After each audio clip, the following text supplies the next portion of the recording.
Hello, and welcome to the 21st episode of ToonCast, brought to you by the GeekCast Radio Network. I'm your host, TFG and Mike, and today I am joined by the Televixen making her ToonCast debut. Hello. Hi there. How are you? I am doing fantastic. Yay. We are going to be talking about the classic cartoons of the Jetsons and the Flintstones. So why don't you tell everybody a little bit about yourself? Because this is the first time you've been on our show. I know I follow you on Twitter, and I know you do a whole bunch of other stuff with your website and blogging and stuff like that. Yes, I mainly have a television blog called thetelevixen.com, and just over the past summer I dabbled in a bit of podcasting and was doing a True Blood podcast throughout the second season of the show, and soon I'll be launching my new podcast, so if you check out the site you'll see what that one will be. It's going to be launched at the beginning of the upcoming week. Cool. Yeah, you need to update your image on there and have her straddling a flat-screen TV, not the old-time TV. Well, I was trying to go with the, kind of vintage pin-up Betty Page look, and the vintage TV worked better for that look. Yeah.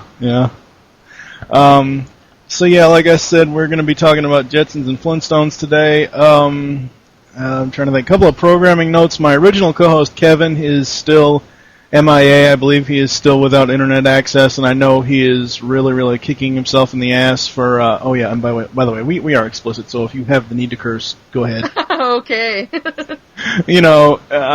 I know he's kicking himself in the ass for all the content that he is missing. Hopefully we can get him on the show permanently soon. Until then, we will still be looking for a co-host every week. And by we, I say me, because I'm left holding the ball. Yeah. So we're going to get in.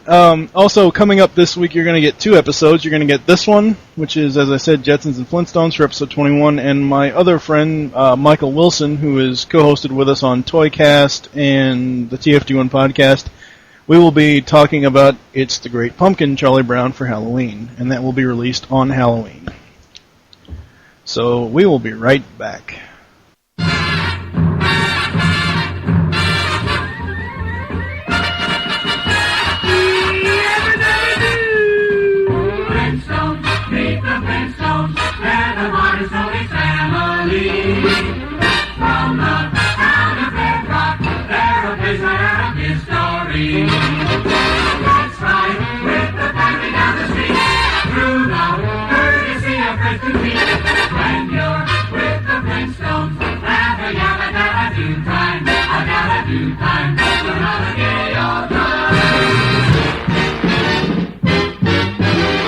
It is now time for the history lesson. For episode 21, we travel back to 1960 with the Flintstones.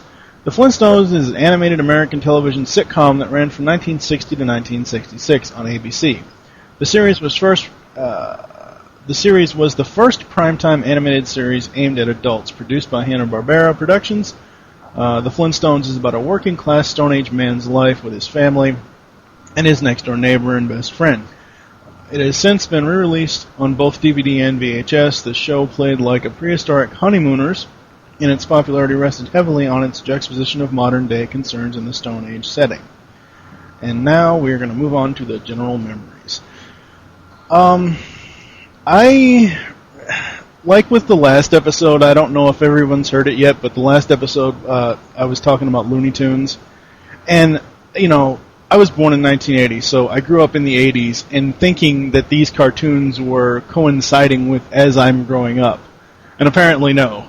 The Looney Tunes were back in the 30s originally as theatrical, theatrical film series, and of course these were in the 60s, Flintstones was in the 60s, and I'm like, wow, But I mean, I don't know, I really enjoyed the show at first. I didn't see the connection between the honeymooners, but after rewatching it like on Boomerang and stuff here in the States, because we need to mention that I'm in the U.S. and you're in Canada, so yes, two different networks. I like some of the episodes, but I don't like all of them. Of course, I don't remember all of them.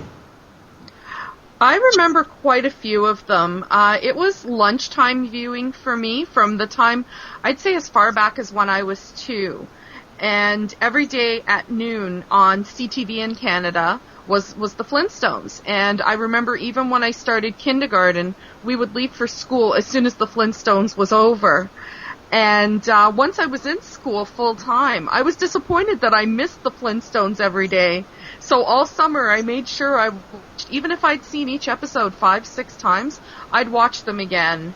It was just such an important part of growing up, and I know exactly what you mean. I totally didn't make the connection that these episodes were way older than I was. I thought it was happening at the same time, and it wasn't until I was probably, I don't know, closer to 9 or 10 that I realized, hey, these are from quite a while ago, and kind of knew a bit of the history of the time and had started watching other shows like I Love Lucy and seeing little connections between them there, and then it completely made sense to me. Oh yeah, I completely agree. And it's the same thing now. I mean, you really can't compare Looney Tunes to the Flintstones or the Jetsons, but they're in that same type of almost golden age animation. I mean, Looney Tunes is golden age animation, but Flintstones and Jetsons could be, classified as that same thing where it basically transcends time. Exactly. Is that it's 1960s. Yeah, some of their references obviously are dated, but they do it in such a way that it doesn't matter. Like, I'm thinking in terms of some of the parodies on different celebrities they had on the show. That really transcends time. So, it was it's one of those shows that I think has been around this long, and I think for many decades to come will still be a favorite and a popular choice. Yeah, oh yeah, very, very much so. So I think we're going to move on to the voice actors and characters segment. The Flintstones live at 323 Cobblestone Lane in Bedrock. However, in the Season 2 episode, The X-Ray Story, their address is given as 25 Stone Cave Road. Also in Season 1 episode, No Help Wanted, their address is shown as 201 Cobblestone Lane.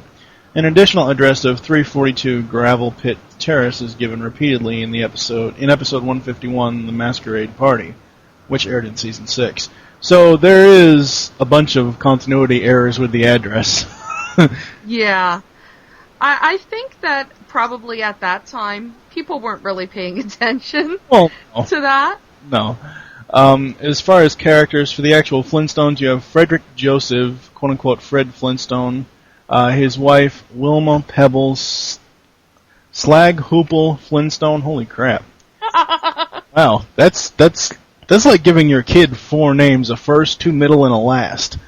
Uh-huh.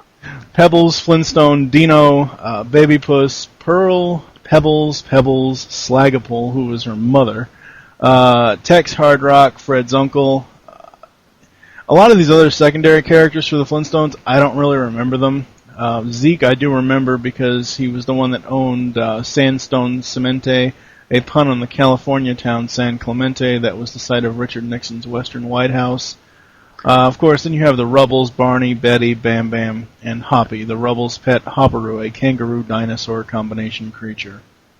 I wanted a Hopperoo. Yeah. Yeah. I thought it'd be so cool to show up at school in Hoppy's front pouch and, Yeah. And that annoying noise he always used to make. Hop, hop. I can't do it, but it's close enough. Yeah. Some other characters you had is Mr. Slate, Joe Rockhead, Sam Slagheap, the Great Gazoo, oh boy, an alien exiled to Earth who helps Fred and Barney often against their will. Dum-dums. Yeah, dums. These characters, now that I'm almost 30 years old come this February, I see the full-on connection between Fred and Barney as far as, Jackie Gleason and, oh crap, what was it? What was the neighbor's name? Wasn't it Ed? Yeah. I think that was the character name. But I mean, I see the connection to where they get the fact that this show is based off of the Honeymooners. Because they're always going to lodge meetings or bowling or, stuff like that to get away from the wives, I guess. Who are some of your favorite characters from this show? I always really thought, I liked Barney and Fred. I liked their they had that whole love-hate going on. You know, they were the best of friends and the worst of enemies given the circumstances. But I always thought Betty was a really cool character. Yep. I don't know if it was because she had brown hair and I have brown hair and I automatically was attracted to her for that reason, or if it was just she was kind of a voice of reason in a lot of cases. She always seemed to be a really good friend, and of all the characters, she seemed the most real, and I think that's why I thought she was pretty cool. Yeah, I agree. I actually, I like the the love-hate friendship or relationship between Fred and Dino. That was all. It was always so funny. As far as the voice cast, it has been noted that Fred Flintstone physically resembles voice actor Alan Reed, and also Jackie Gleason, the voice of Barney, was provided by legendary voice actor Mel Blanc. I never knew that until I started doing research for last week's episode, for the Looney Tunes episode. I never knew that was Mel Blanc. I never associated him with anything outside of, Bugs Bunny, Daffy Duck, Porky Pig. Uh-huh. I do remember seeing that, and it's probably only because I've probably seen each episode of the Flintstones at least 36 times, and just seeing the credits and seeing the name in there, and I remember making that connection as a kid. I think there was a block of television at one point where there was Looney Tunes and Flintstones in the same block, and I'm like, hey, look, it's the same guy. Yeah, very, very much so. Mel also, not to really get off on a tangent here, but Mel also did Captain Caveman. I didn't know that one. Yep. If you just listen to him say, Captain, just the whole shouting, you'll be able to tell. We didn't get a lot of... Captain Caveman was on one of the U.S. networks that we would get sometimes up here, but not all the time. So that's not one of the shows I watched regularly. There wasn't a Canadian network that was airing that one when I was younger. So I'm not as well versed in Captain Caveman as my friends to the south of the border maybe. Yeah.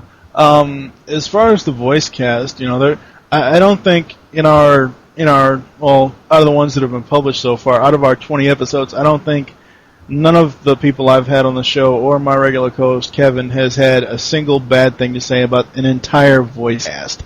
Now, Kevin does not like Lynn Limpton, who did Chitara in Thundercats, but we've never outright said we effing hate the entire voice cast. And this is pretty much the same thing. Even though I don't, outside of Mel Blanc, I don't recognize a lot of these people. Well, Mel Blanc, Don Messick, and Dawes Butler. Outside of those three, I don't recognize a lot of them. There's Harvey Korman. But I do know. Was it Jean Vanderpyle? I'm not sure how you pronounced it. Yeah. I know that she was a staple in pretty much a lot of the Hanna-Barbera series, and I remember hearing her voice in other cartoons and saying, "Hey, that's Wilma." So, yeah, I'm sure if I had looked up, each individual voice actor, I would have, I think I have more than enough research. Yeah. But I mean, if I had looked up each individual one, but I mean, you look at shows like Looney Tunes, obviously is Mel Blanc, but like Thundercats and Transformers and stuff like that, G.I. Joe, a majority of those are all crossover voice artists, and Peter Cullen was in Chippendales Rescue Rangers as Monterey Jack. I mean, oh my gosh, there's gonna be you didn't know that there's gonna be different shows, but a lot of the same voice actors that'll show up. And of course, as you get into these older shows, it's not going to be that case if you go past, obviously, the 80s. So we're going to move on to the... If you had to pick a favorite character for the entire show, who would your favorite character be? Would it still be Betty? You know what? I think so. Yeah. Definitely Betty. Yeah, I like... See, it's so hard for me to pick just one, but I think I'm going to go with Barney, because he was always he was more of the level-headed one, but he was also the follower. I mean, he would follow Fred to the ends of the earth and try to get him out of trouble. Yeah. Okay, so the behind-the-scenes segment for the production. Originally, the series was to have been titled The Flagstones, and a brief demonstration film was created to sell the idea of a modern Stone Age family to sponsors and the network. When the series itself was commissioned, the title was changed, possibly to avoid confusion with the Flagstones characters in the comic strip High and Lois. After spending a brief period of development as the Gladstones, oh wow, holy Gladstone being a Los Angeles telephone exchange at the time, Hanna-Barbera settled upon the Flintstones. Aside from animation and fantasy setting, the show's scripts and format are typical of 1950s, 1960s American situation comedies, with the usual family issues resolved with a laugh at the end of each episode. Now, I've talked to a lot of people about the Flintstones and stuff, and there are some people that really don't like it because of the whole fact that it is basically, as we've said, it's a Honeymooners type of deal. But for those of us who didn't grow up with the Honeymooners, I could almost associate it with the Cosby Show, only because of the laugh track bit. Because there is a laugh track in obviously the Flintstones and the Cosby Show. Whenever something funny or crazy happens, I don't know. I kind of saw a lot of I'm not saying in terms of the characters, but a little bit of Fred in Archie Bunker. Yeah. And All in the Family. Yeah. Which is another show I watched in syndication way after its run growing up. But I noticed, and I didn't really watch a lot of the Honeymooners. It was on for a while when I was a kid, but I wasn't really into it. It wasn't my thing, but I kind of saw, that whole sitcom quality in it. I recognized that Flintstones was different from any of the other animated shows I was watching at the time. Oh, right. Yeah. Yeah. Majority of the Flintstones episodes are standalone storylines. The series did have a few story arcs. The most notable example was a series of episodes surrounding the birth of Pebbles, beginning with the episode The Surprise, aired midway through the third season, in which Wilma reveals her pregnancy to Fred. The arc continued throughout the trials and tribulations leading up to Pebbles' birth in the episode Dress Rehearsal. Yeah. Continued with several episodes showing Fred and Wilma adjusting to the world of parenthood.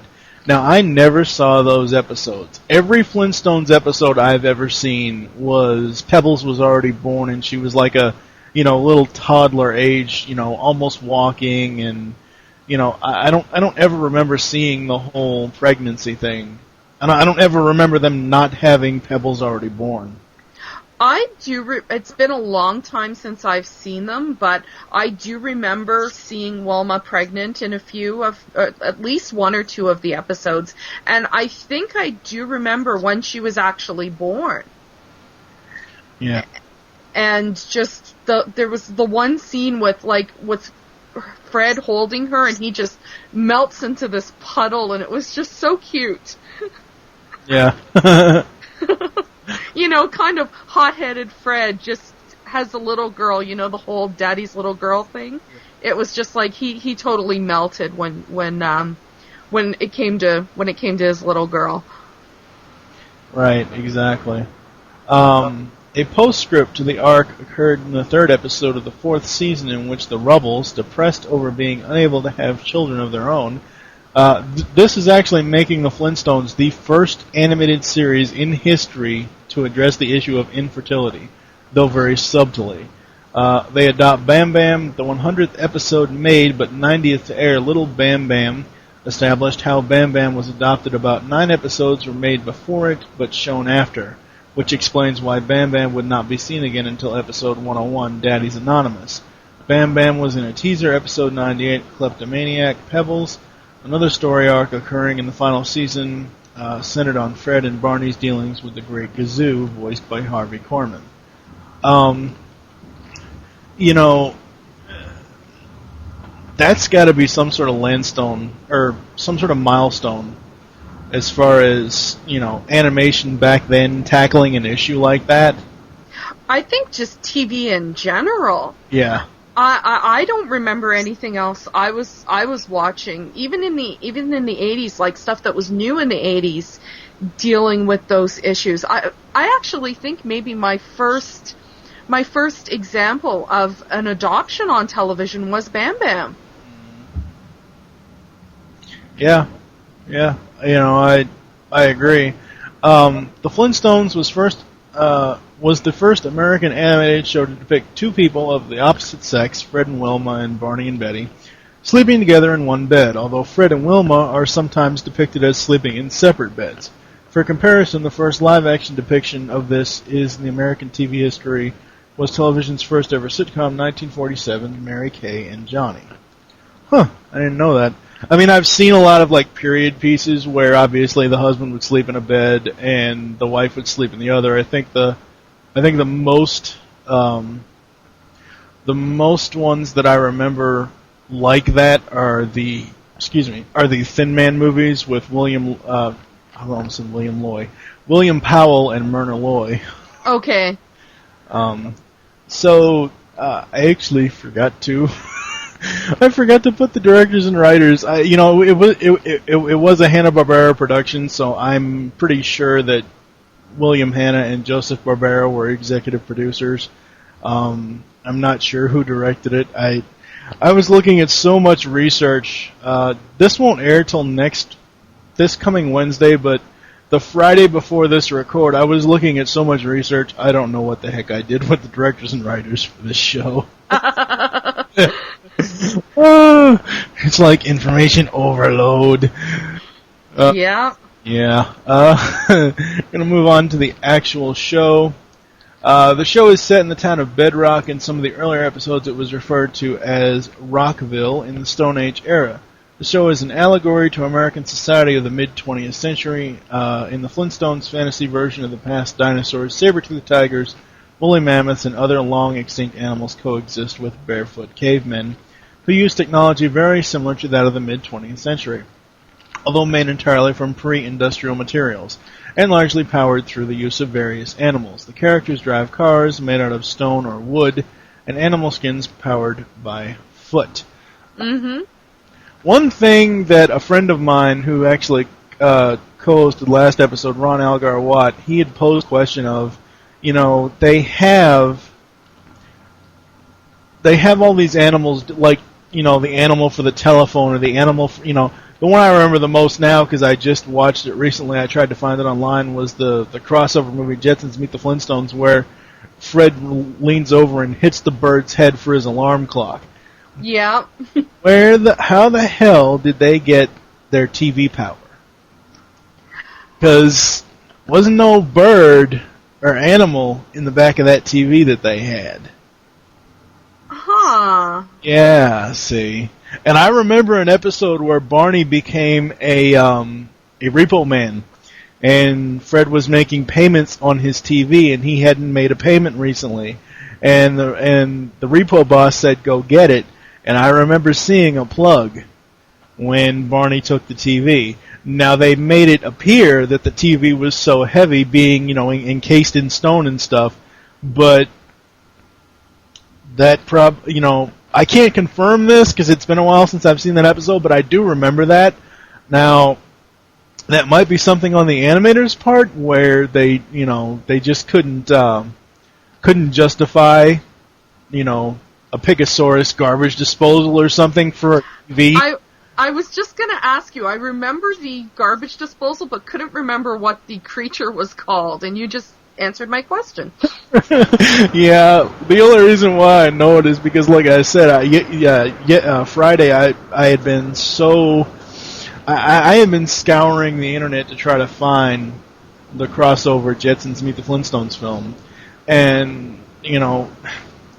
it's almost 2010. I haven't had a VCR in 4 years, so yeah, the DVD of that needs to come out because the only available media for that crossover film is a VHS or beta tape. And yeah, who the hell has beta anymore? Who in the hell had it then? Yeah, really. Yeah, exactly.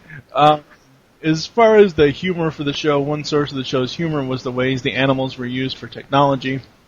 For example, when the characters took photographs with an instant camera, the inside of the camera box would be shown to contain a bird carving the picture on a stone tablet with its bill. In a running gag, the animals powering such technology would be breaking the fourth wall, look directly into the camera at the audience, shrug, and remark, "It's a living," or some similar phrase. I remember something. That was some of the funniest moments. Yeah, especially the phone. When, some of them would slam, like if Fred would slam the phone down, and I don't know. Other commonly seen gadgets in the series included a baby woolly mammoth being used as a vacuum cleaner. An adult woolly mammoth would act as a shower by spraying water with its trunk. Now, I need to say that they don't actually say in the series that it's a woolly mammoth, because I remember in, again, the crossover film, Fred does say, "Wilma, the elephant's out of hot water again." So they actually say elephant in the show. I think I used to call it a snuffleupagus as a kid. Oh, good Lord. Now we're crossed over. Oh, boy. Sesame Street. Yeah. I can see where you would do that. I probably did it myself, but of course I don't remember that far back. Oh, I do remember. Lifts being raised and lowered by ropes around brontosaurus' necks. Automatic windows are powered by monkeys that dwell on the outside of the birds, configured as car horns, activated by pulling on their tails or squeezing their bodies. Now that has to be abuse. I'm sorry. That has to be animal cruelty right there. Imagine what would have happened if PETA was really active back then. Boy, let's not go there. That's way too deep for this show. I don't know if they get into the fictional animal realm at all, but that could have gotten messy. Yeah. Hollyrock. Travel to Hollyrock, a parody of Hollywood, California, usually involved an airplane flight.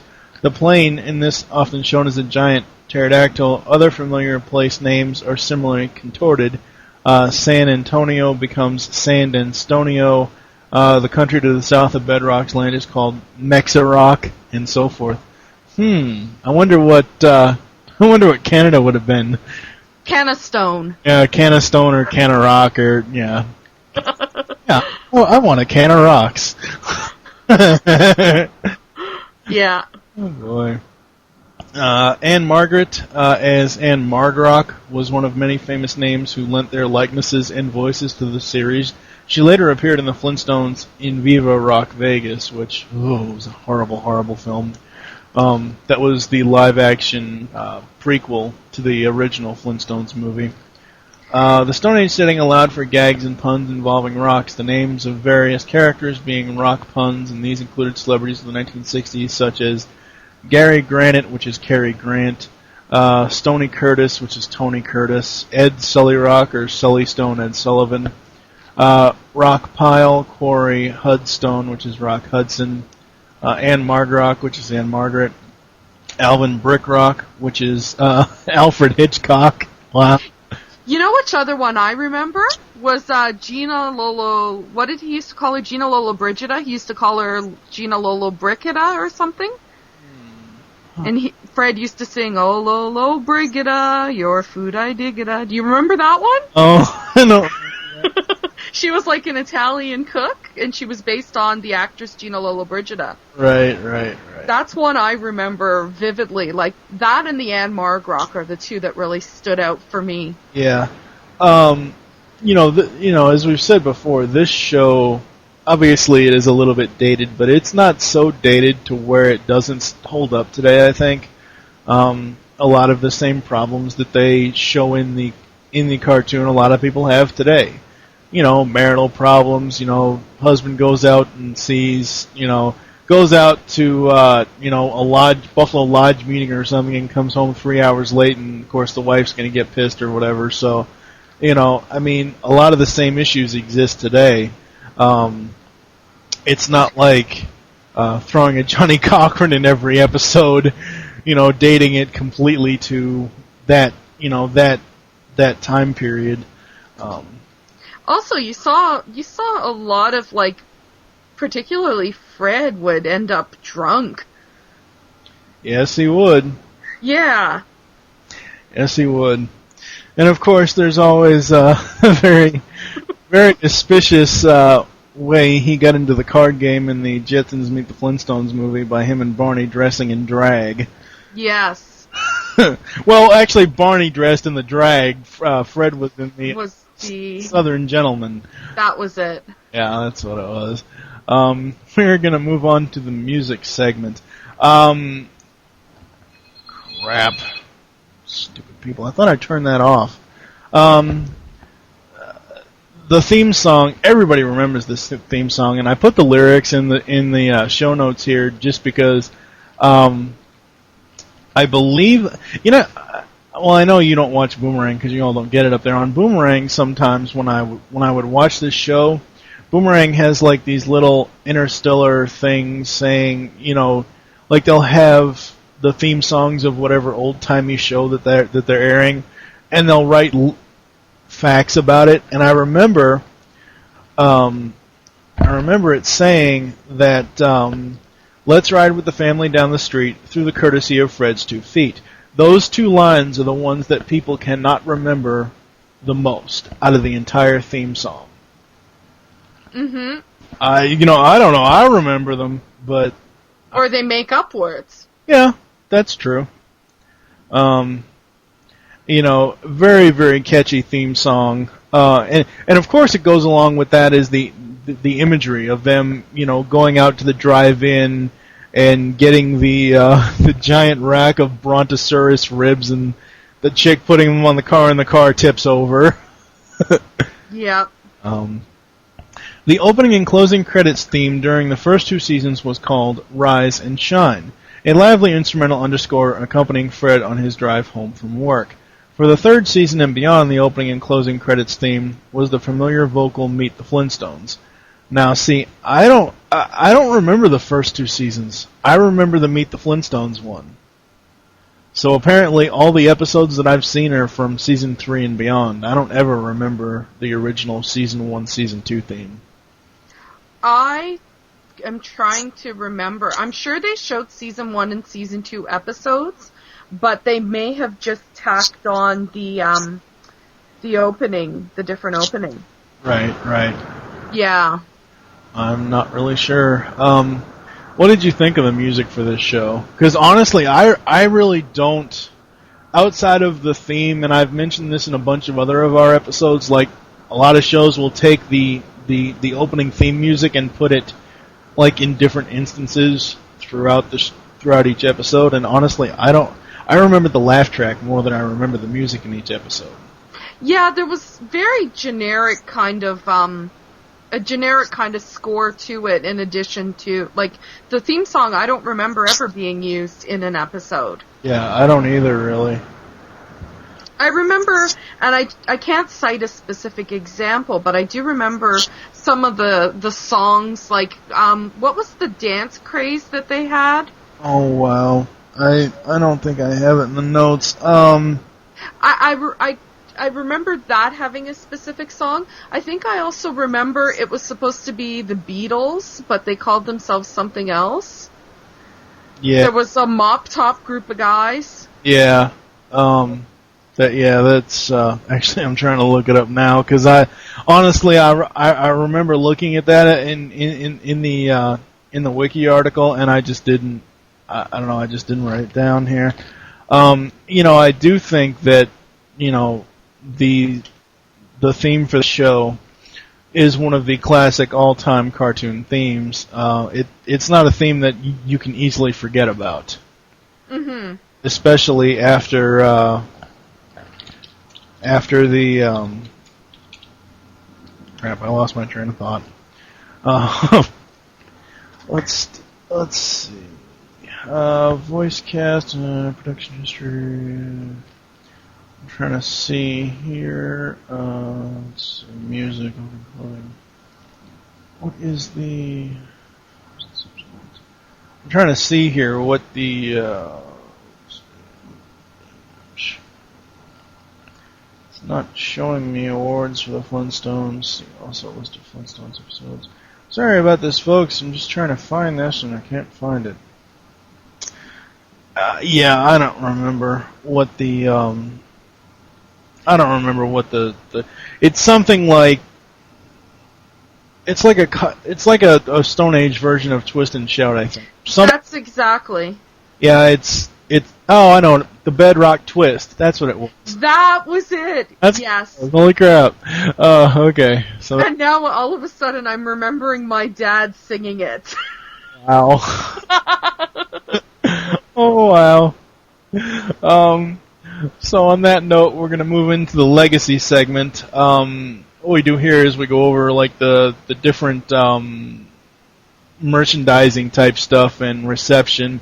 It's, I say every episode, it's become a running joke on this podcast that we mention the IGN Top 100 Animated TV Shows. In January 2009, IGN named the Flintstones as the 9th best in its Top 100 Animated TV Shows.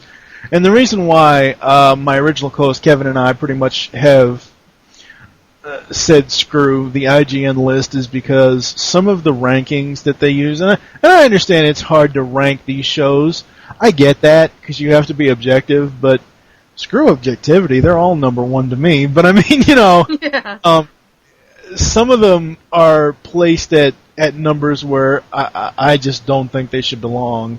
And I may eventually go over to IGN and see that list at some point to see what the actual number one show is. Films and subsequent TV series. Following the show's cancellation in 1966, a film based on the series was created. The Man Called Flintstone was a musical spy caper that parodied James Bond and other secret agents. The movie was released to theaters on August 3rd, 1966 by Columbia Pictures. It was released on DVD in Canada in March of 2005 and the United States in December 2008. Wow, you guys got it 3 years before we did. That's so wrong. There must have been some type of a Canadian connection to it. I know that there's a couple of different animation companies that stuff has come out here before it came out south of the border. Yes. Yeah. So, I don't actually remember that film at all. I don't either. Yeah, I don't remember ever seeing it, and, I don't know. The show was revived in the 1970s with Pebbles and Bam Bam having grown into teenagers in several different series and made-for-TV movies, including a series depicting Fred and Barney as police officers, another depicting the characters as children, and yet others featuring Fred and Barney encountering Marvel comic superhero The Thing and comic strip character The Shmoo, having appeared over the years. The original show also was adapted into a live-action film in 1994, and a prequel, The Flintstones in Viva Rock Vegas, which followed in 2000. Now, the Flintstones live-action film, the first one in 94, I thought that was very good. They got John Goodman and Rick Moranis to play Fred and Barney. Now, you normally wouldn't think of Fred and Barney as John Goodman and Rick Moranis, but it worked. It did. I remember seeing that one, and it was an entertaining little movie. Yes, I don't remember who played Wilma, but unfortunately... I think it was Elizabeth Perkins. Oh, was it? Okay. Yeah. Yeah, I couldn't remember for the life of me who played Wilma, but I remember who the hell played Betty, and I could not stand it. And Rosie O'Donnell played Betty Rubble. What the hell? Yeah, that was probably the one time I did not like Betty. But I do have to give her some credit because she did get Betty laughed down a little bit. You know what? Yeah, she did do an excellent job on that, but I had a hard time buying her as Betty, whereas Elizabeth Perkins as Wilma was perfect. Oh, yes. And I still see her on other things to this day, and I still think of her as Wilma. Yeah, that's true. Now, I did not know anything about this, but apparently there are at least 2 Flintstones-themed amusement parks existing in the United States. One in Custer, South Dakota, and another in Arizona. Both have been in operation for decades. One did previously exist in Australia at Sydney's Wonderland in Hanna-Barbera theme, dominated by small children's rides from 1985 up until the late 90s. We had one too. Yeah, well, in Toronto, we had Canada's Wonderland, and their children's area was Hanna-Barbera Land. oh, And there was a predominant Flintstones area, and they'd have people dressed up as the Flintstones. I remember going there as a kid, and then Paramount bought the park. They've since sold it, but when Paramount bought the park, they kind of scaled back on all the Hanna-Barbera references. yeah. A stage production opened at Universal Studios Hollywood in 1994, the year the live-action film was released, developed by Universal and Hanna-Barbera Productions. It opened at the Panasonic Theater, replacing the Star Trek show. Oh, sorry, Star Trek fans. It consists of Fred, Wilma, Barney, and Betty heading for Holyrock. The show ran until January 2nd, 1997. I would have liked to have seen that, actually. That probably would have been a lot of fun. Yeah. As far as the broadcast history in the United States, we had ABC, NBC, Cartoon Network, Boomerang, and CBS. As far as Canada, it was on CTV, TQS, TVA, Prize, I think that's its Prize 2, YTV, Teletoon, Teletoon Retro, and TFO. And apparently on TVA, it's running even today. I don't know what TVA is, but I believe on TVA and in TFO it's in French. It's dubbed in French. That's so wrong. That's just so wrong. I'm sorry. That's just so wrong. Yeah, they're the Quebec networks, and there's a lot of pockets of Quebec where there are no English speakers. So. Canada's a nice place to live, nice place to visit, but I wouldn't want to live there. That's just one province, though. Yeah, I know. The rest of the country's a really big place. Let's see. Some of the television series we had outside of the actual show of the Flintstones was the Pebbles and Bam Bam show, the Flintstones Comedy Hour, Fred Flintstone and Friends, the new Fred and Barney show, Fred and Barney Meet the Thing, Fred and Barney Meet Shamu, the Flintstone Comedy Show, Flintstone Funnies, the Flintstones Kids, which I do remember watching that. Yeah. That was a good, that was among the years where this whole let's show them as kids thing came up. Way back in episode 6 of this podcast, we talked about A Pup Named Scooby-Doo. And yeah. That was out pretty much the same time this was. And weren't the Muppet Babies out around the same time? Muppet Babies. I mean, it was just a whole nostalgia thing to where, oh, let's show them when they were, before, Shaggy and Scooby and, all of them are, the big Mystery Machine and Mystery Inc. and all that stuff.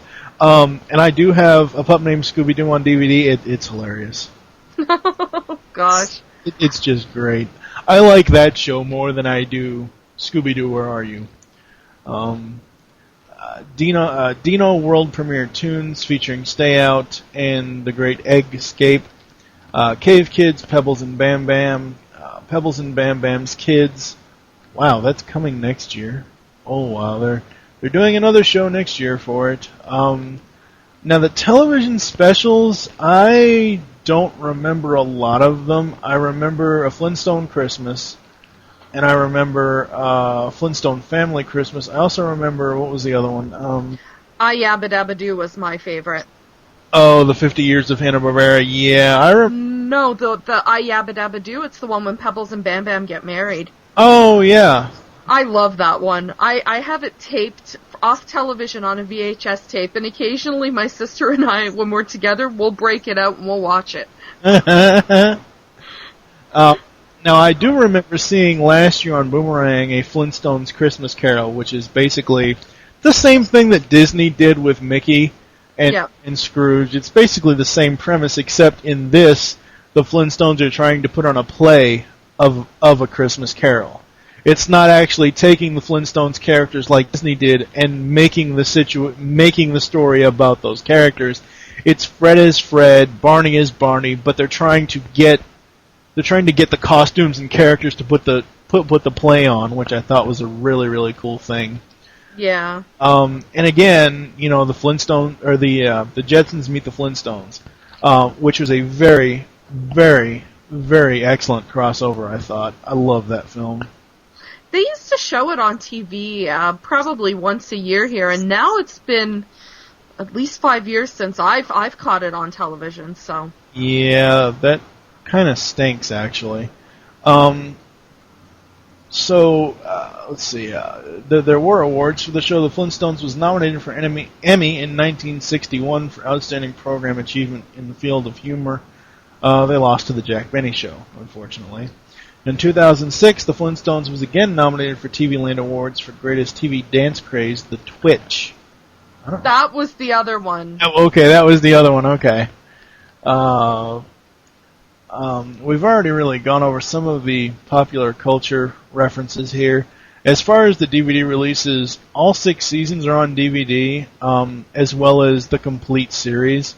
The complete series is basically a limited edition collector's box, features all 6 seasons with over 4.5 hours of bonus features. The box set was only released in the U.S. is available in Canada as an import. You can also get it in Australia through Atomic Movies. Now, when they first showed pictures of this, it was made really to look like the Flintstones TV. Like, the whole, stone type of outside with the screen on the inside, and of course the logo of the Flintstones, the title. Yeah. Redid the packaging to make it look more like the, not the wheel, but the part of the car, where it's more of a orange type image around it and not just stone. It's more of a flat, almost airbrush type of image. I do want that complete series set. I don't have it, unfortunately, but I would love to get it. There are a ton of video games for this series. I did not know this at all. Neither did I. I mean, there's just tons of them. Fred Flintstone's Memory Match for arcades, the Flintstones for Sega Master System, Commodore 64, Flintstones King Rock Treasure Island for Game Boy, Flintstones The Treasure of Sierra Mad Rock for Super Nintendo. There's just a ton of them. I love that title. Treasure of Sierra Mad Rock. That's awesome. The Flintstones Rescue of Dino and Hoppy for NES. Wow, huh. And apparently, Bedrock Bowling for PlayStation, In Viva Rock Vegas for PS2. Yeah, I don't think I could ever play any of these games. Nah, I don't think so either. There was a bunch of comic books. There's a few. Western Publishing put out the title Flintstones, first by Dell Comics, for 6 issues, 1961 to 62, then by Gold Key Comics for 54 issues in 1962 to 1970. Charlton Comics then put out a title for 50 issues in 70 to 77. Other titles by Charlton included Barney and Betty Rubble for 23 issues in 1973 to 76. Dino for 20 issues in 73 to 77. The Great Gazoo for 20 issues in 1973 to 77. Pebbles and Bam Bam for 36 issues from 72 to 76. I don't know if I could actually read an entire comic devoted to Dino. I like Dino as a character, but he has to be with the family. I just can't see him. Dino is not Snoopy, where you can take Snoopy and put him in Joe Cool or World War I Flying Ace. Yeah. Dino is not that type, and I just can't picture him without being with Fred, Wilma, and the rest of the gang. So I think we're going to do our final thoughts on the Flintstones. What are your final thoughts on this show? My final thoughts?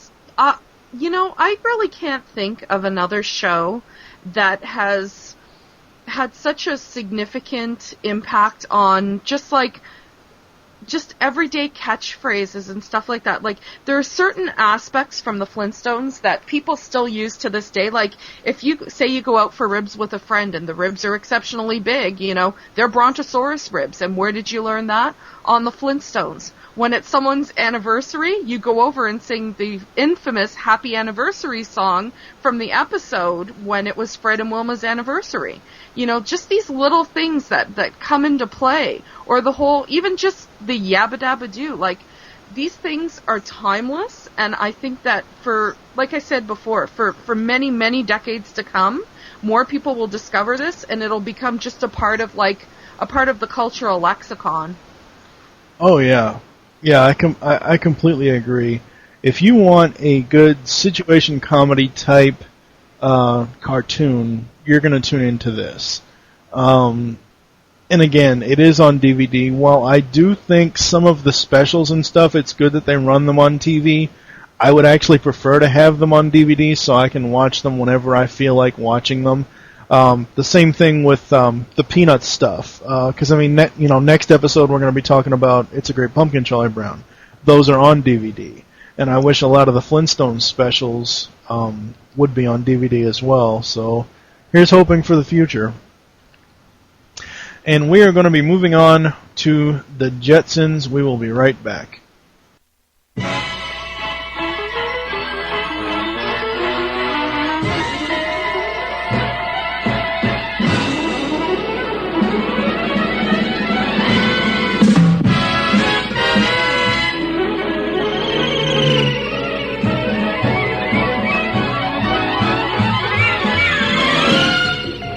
Meet George Jetson. His boy Elroy.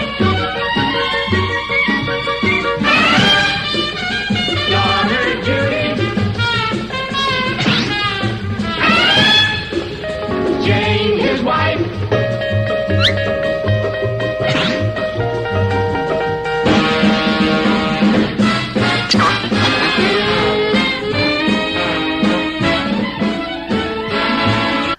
Once again, we are back, and again for episode 21, because we were talking about two different shows, we travel back to 1962 this time with the Jetsons. The Jetsons is a primetime animated sitcom that was produced by Hanna-Barbera. The original incarnation of the series aired Sunday nights on ABC from September 23, 1962 to March 3, 1963. It was Hanna-Barbera's space-age counterpart to the Flintstones. Like the former show, it is a half-hour family sitcom projecting contemporary American culture and lifestyle into another time period.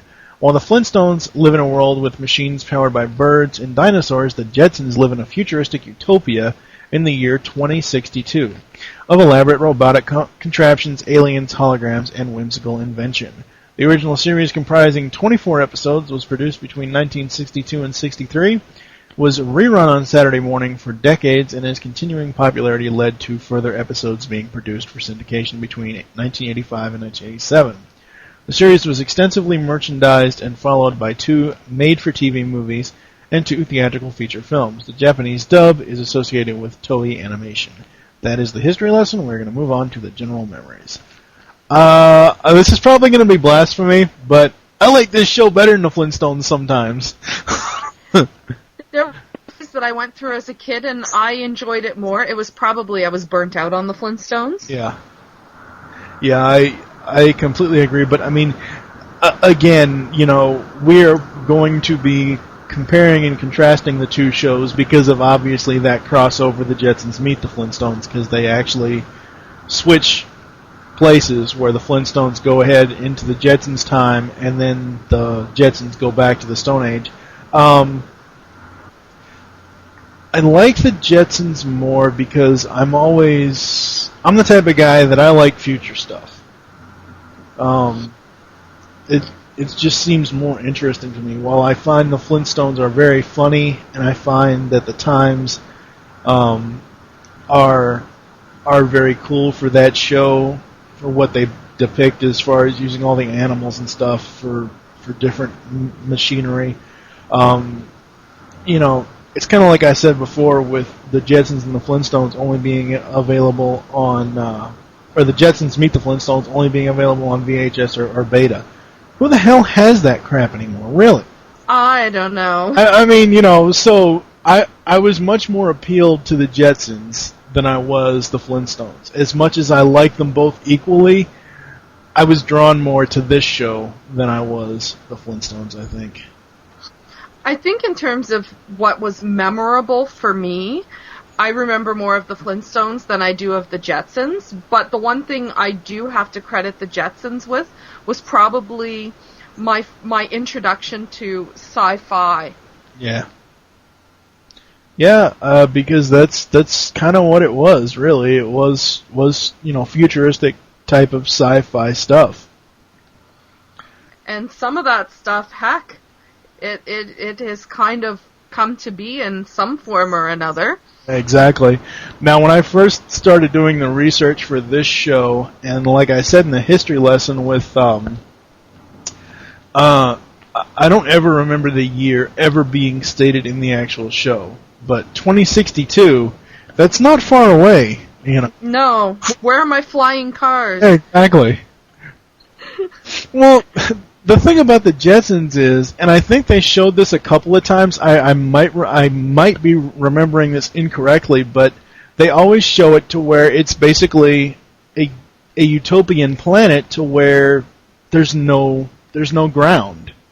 I mean, it's apartments all in the sky. It's restaurants all in the sky type of deal. Basically, take Cloud City from Empire Strikes Back, and there you go.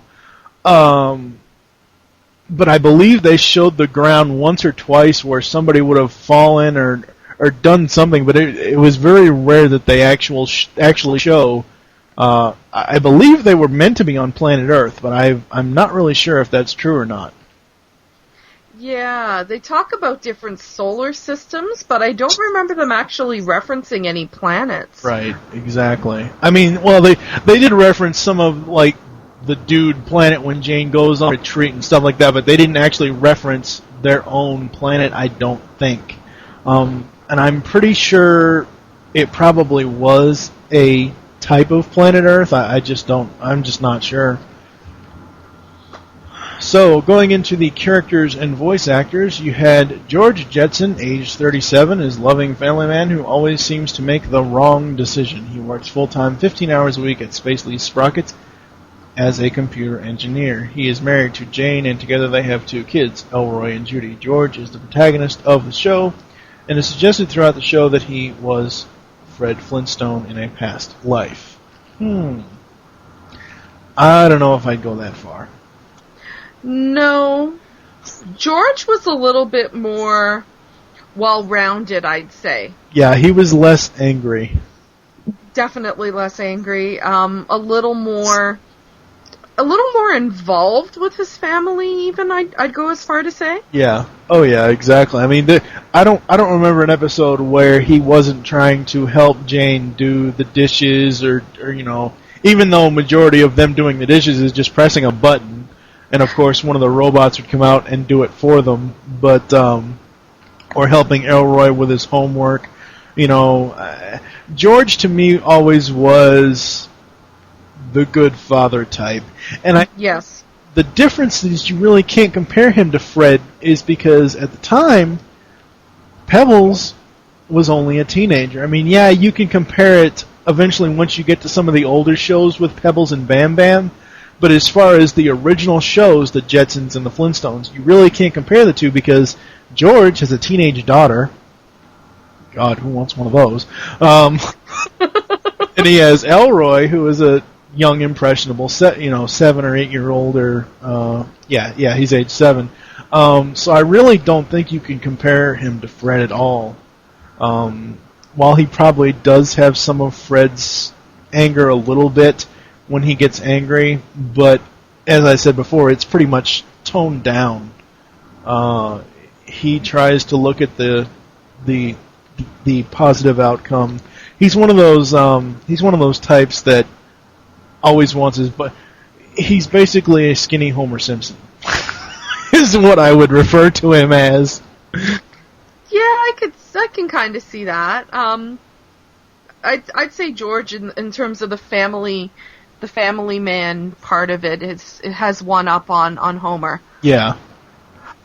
But I mean, like, when it comes to his work type of thing is what I was going for, you know. See, George always struck me as kind of an intelligent character, whereas Fred was a little more of a rockhead.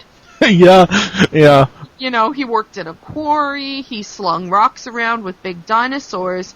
George is a computer engineer, and at that time, like when it originated, I don't think that was a big position. I don't think that was a popular position, and now I think everyone knows at least one computer engineer or something along those lines.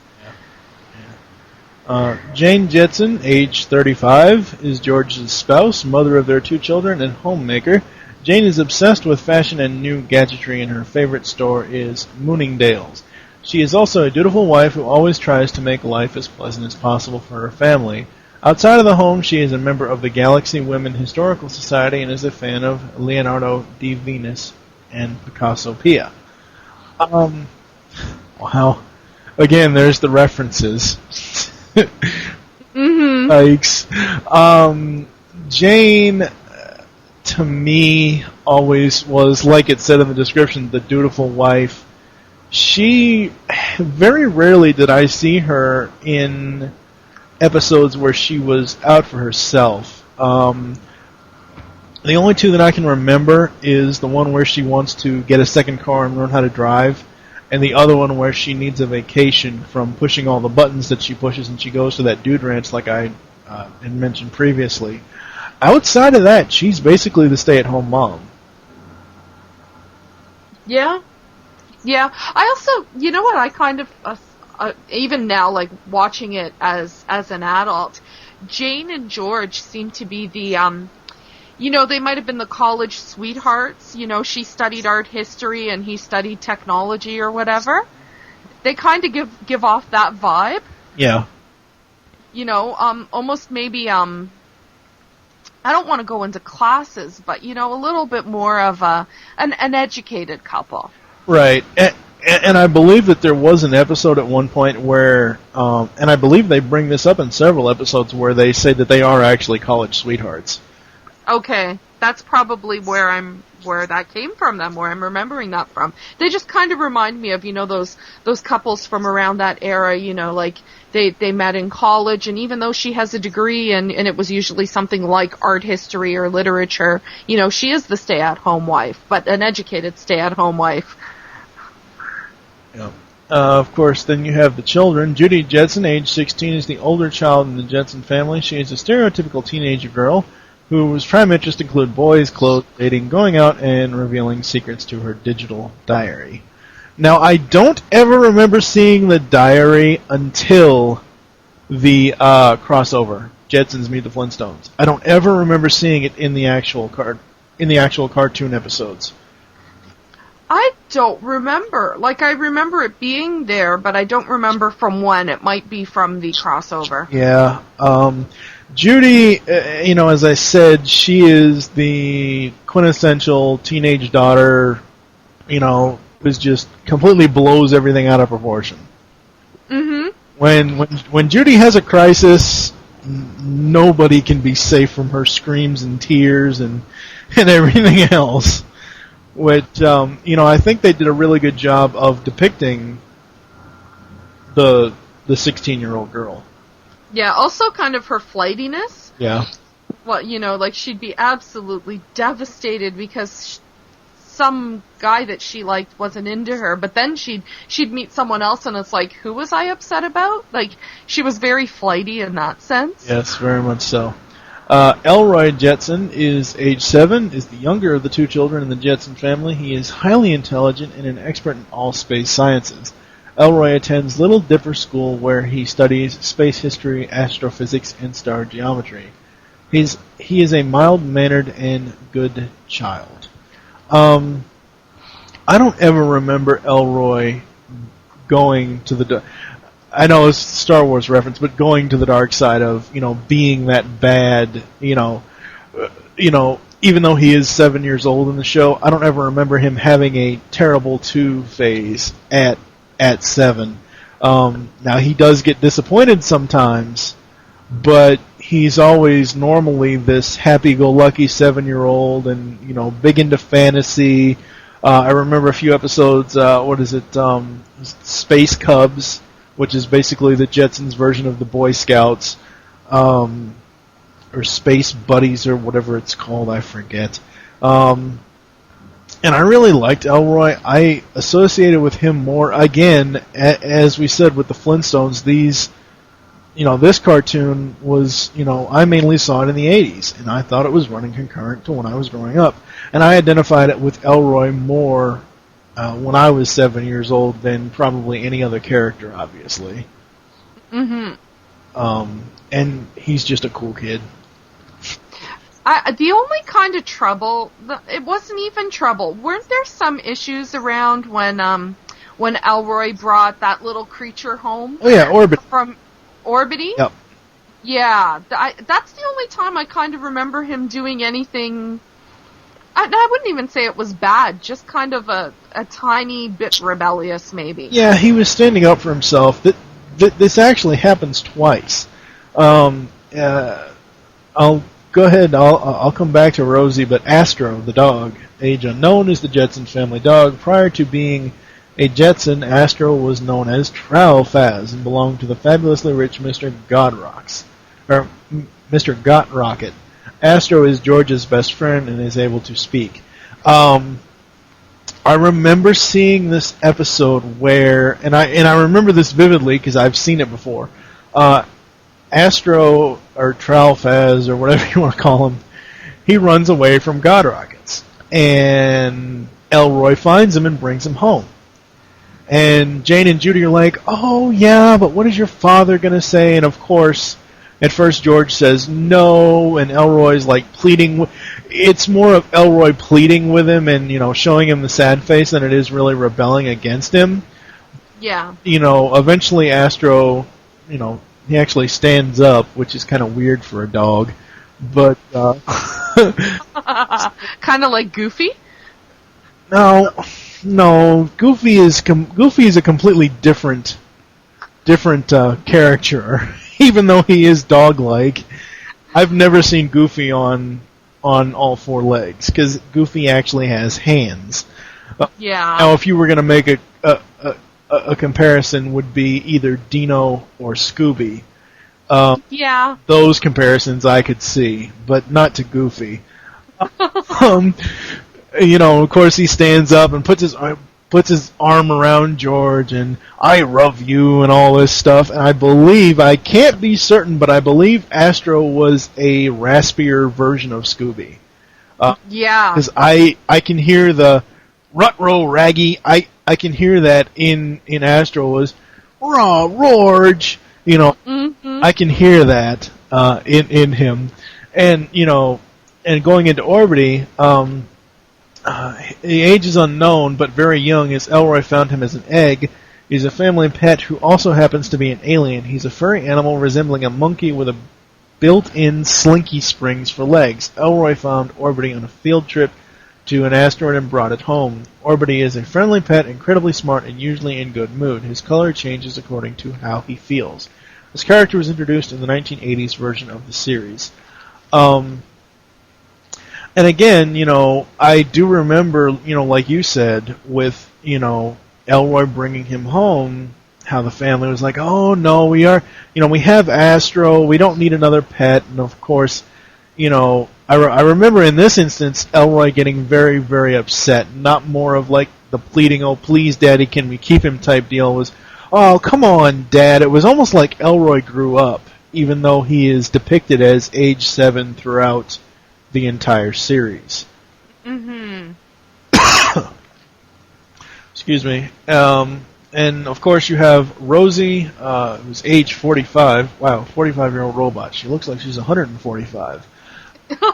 Is the Jetsons' household robot. She is an outdated model, but the Jetsons love her and would never trade her for a newer model. Rosie does all the household chores and some of the parenting. She is a strong disciplinarian and occasionally dispenses advice to the family.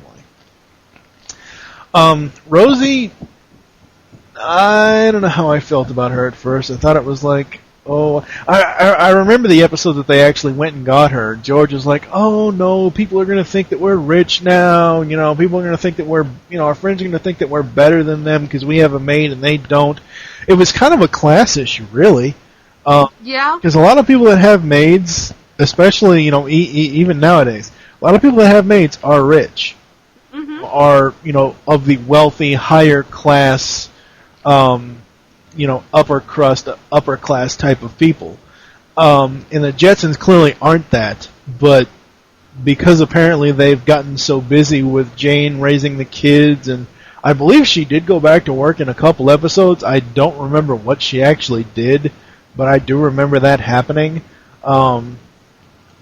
So, you know, they need a maid. I don't know.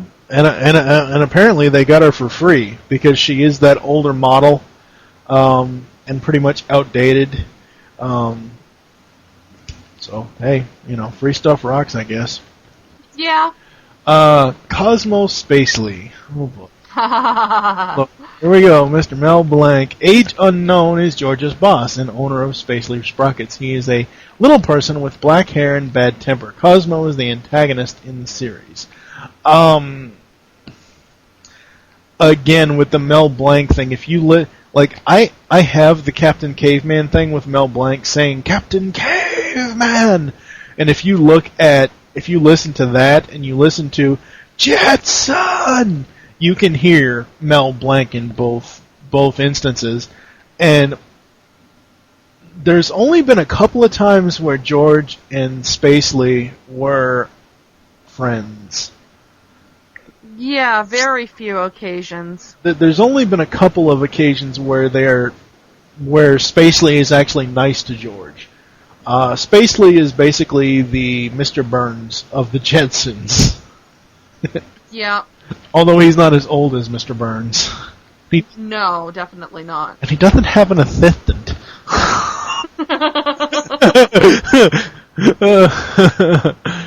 Cogswell, age unknown, is Spacely's big competitor. He owns Cogswell's Cogs Company and causes a lot of trouble for Cosmo and George. Go ahead. I was just gonna say, every time I'd see Cogswell, I'm like, Mr. Slate's moonlighting? Yeah, exactly. It was pretty much Mr. Slate, except he was older and fatter. Yeah. Because Mr. Slate in the Flintstones, he wasn't an old man, but I would say Mr. Slate is around maybe 50. Mm-hmm. But he's a lot skinnier, whereas Cogswell is pretty much large and in charge for the most part. Yeah. He's got that gut that he will throw around when he needs to. I always liked how the two companies are spying on each other, trying to figure out what each of them are working on, considering one makes sprockets and the other one makes cogs. However, sometimes in some episodes, one would need a cog or one would need a sprocket, and they would show how, like, say, Cogswell is going to try to get in and steal the sprocket that he needs, and you know, of course, Spacely will send George to steal a couple of cogs. I always thought that was a cool dynamic. The corporate espionage. Yeah, pretty much. Rudy is George's work computer. His name is an acronym for Referential Universal Digital Indexer. He has a human personality and is a member of the Society Preventing Cruelty to Humans. I remember Rudy, but he didn't have a whole lot of plot to him. He didn't have a whole lot of depth to him until you got to the Jetsons Meet the Flintstones, because part of that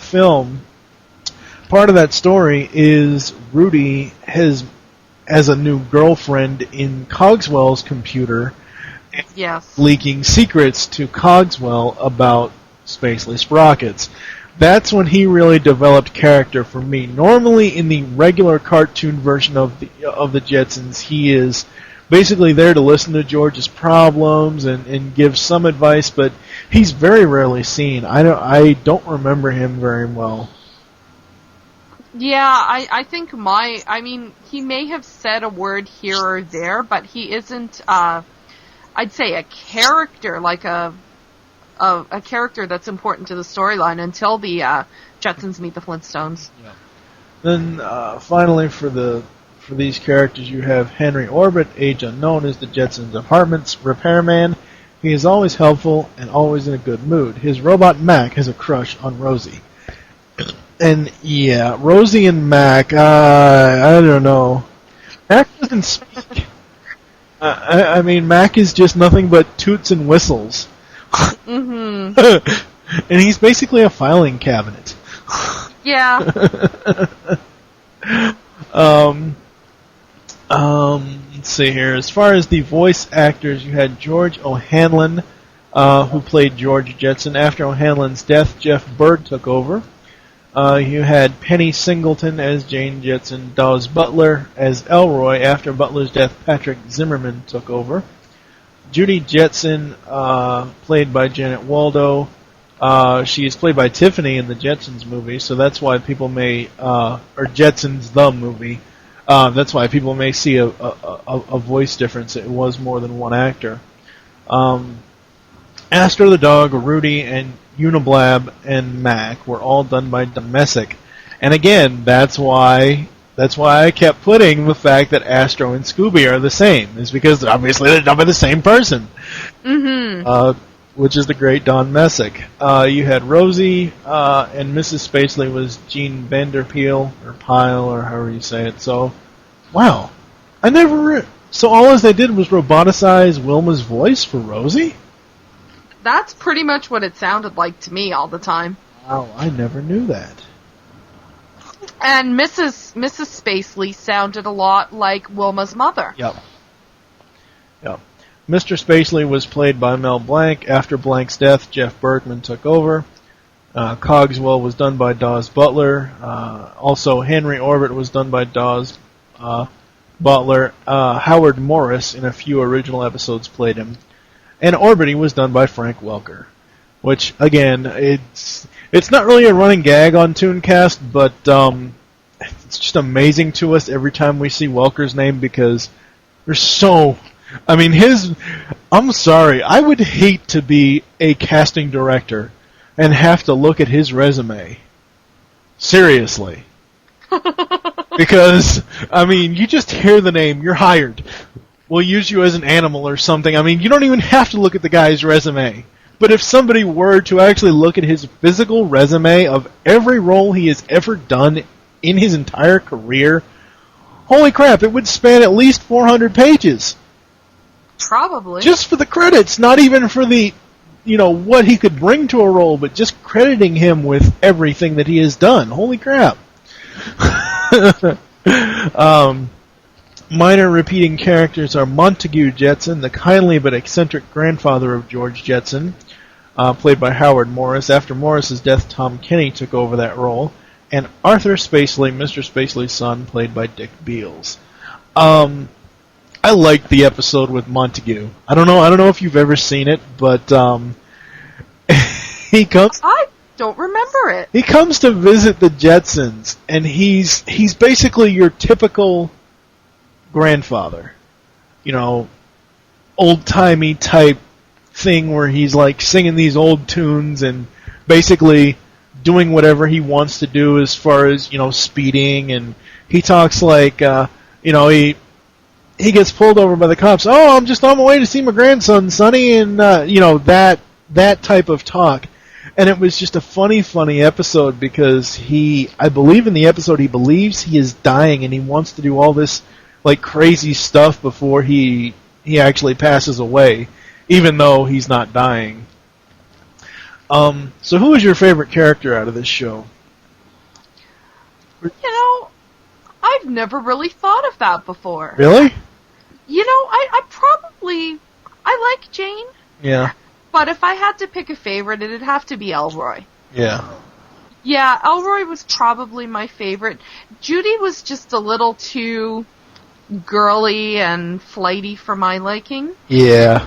Judy had a tendency to annoy me occasionally. Judy had a tendency to annoy everybody occasionally. Yeah.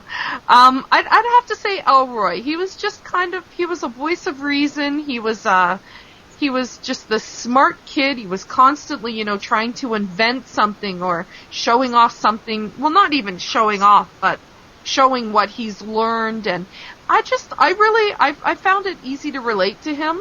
Yeah. You know, as someone in school who was a little bit of an overachiever. I'd definitely have to say it was Elroy. I wonder what it would ever be like if Elroy and Bart joined up as a team, the overachiever and the underachiever. Oh my God. For me, sometimes I don't like him. I don't like him when he's pretty much attached at George's hip, but Rastro was one of my really favorites. I really liked seeing a lot of the Astro episodes, especially when, as I mentioned before, in the episode where Elroy finds him, that is also an episode where a burglar is attempting to break into the Jetson home, and Astro wakes up, and the burglar and George bump into each other, and the mask is on George instead of the actual burglar. So Astro goes after him, not realizing it.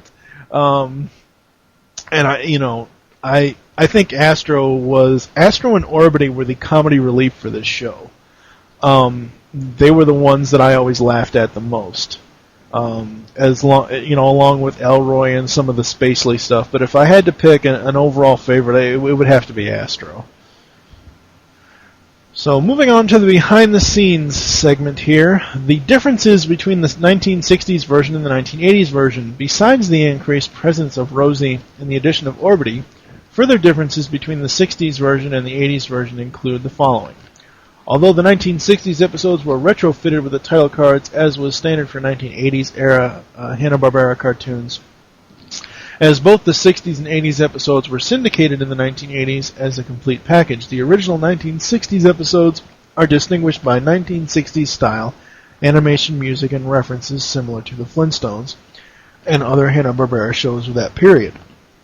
The cast members have slightly softer vocal tones in their 1960s era performances, since they were about 20 years younger when originally working on the series. Whereas the 1960s stories were basically 1950s sitcom plots, the futuristic setting, the 1980s stories delved into fantastic sci-fi cartoon territory. Which I think, that's, of course you're going to have differences. The first running of this show was in the 60s, and the second, when it came back, it was in the 80s, and it's two completely different decades. Yeah. As far as the time period, the Jetsons was originally supposed to take place in the year 2062. In episode 107, The Flying Suit, H.G. Cogswell announces his flying suit to the newest wonder of the 21st century, supporting this previously stated time period.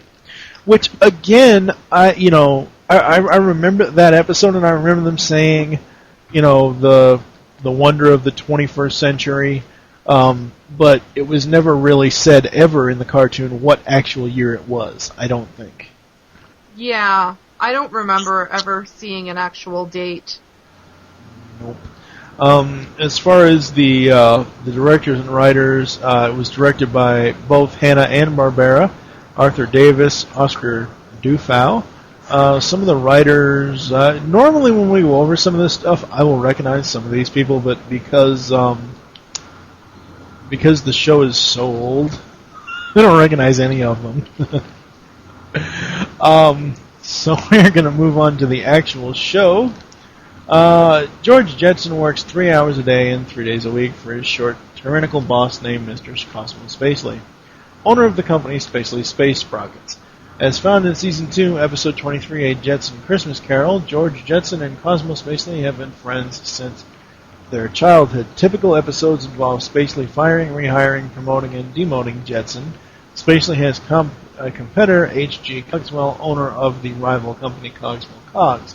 The Jetson family live in a skypad apartments in Orbit City, where all homes and businesses are raised high above the ground, on adjustable columns in style reflective of the architecture of Seattle's Space Needle, or in the distinct theme building of the Los Angeles International Airport.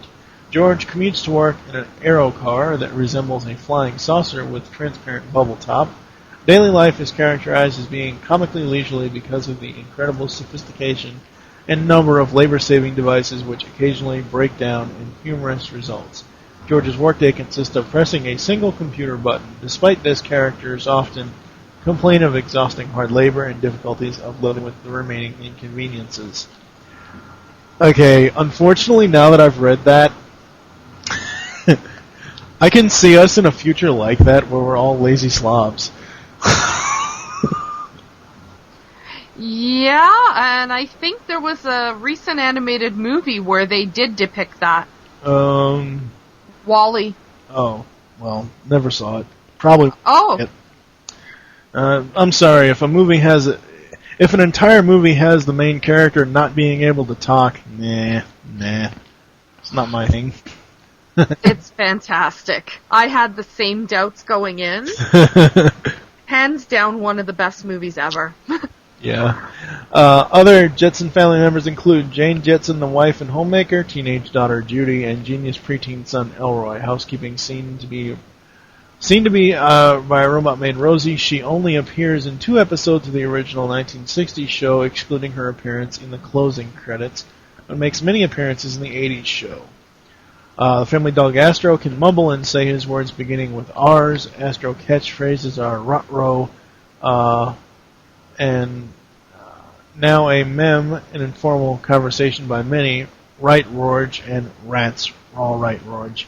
Later, Hanna-Barbera cartoon dogs, including Scooby-Doo and Muttley, would use speech as well. Voice actor Don Messick played all 3. Wow, Don was Muttley? Holy crap, I love Muttley. Muttley's awesome. I don't know Muttley. You don't know Muttley from Dastardly and Muttley? No. Are you serious? I have never heard of it. Where he goes, Resin, you know, he basically mumbles, but he's like, Resin, Rick, Rastardly, and all this stuff. I can't believe. Have you ever seen the Wacky Races? No. You've led a sheltered life. Go look up Muttley on Wiki, or go look up Wacky Races, and you'll come to know Muttley. Muttley is very, very funny. He is the same archetype character of Astro and Scooby, except he's with a character known as Dick Dastardly. Yeah, I guess they never showed that here. Huh. I learned something new every day. Yes, you do. In the first episode of the 1980s show, the alien named Orbity joined the family after Elroy discovered him on a field trip to an asteroid. Orbity speaks in his own gargled dialect and has quail springs for legs. He changes colors according to his mood. These episodes for this show, again, I always thought it was a futuristic version of the Honeymooners, like what would they be in future times, kind of like what Flintstones was what would they be in Bedrock times, even though it isn't directly linked to the Honeymooners like the Flintstones are, but it was more of an updating. I really don't see any other family to be, like any other live-action TV family to be depicted here. I guess you could try to say George Jetson is Archie Bunker, but it really doesn't work as well as Fred Flintstone is Archie. And I really see... Hello? Hello? Okay. No, I just wanted to make sure.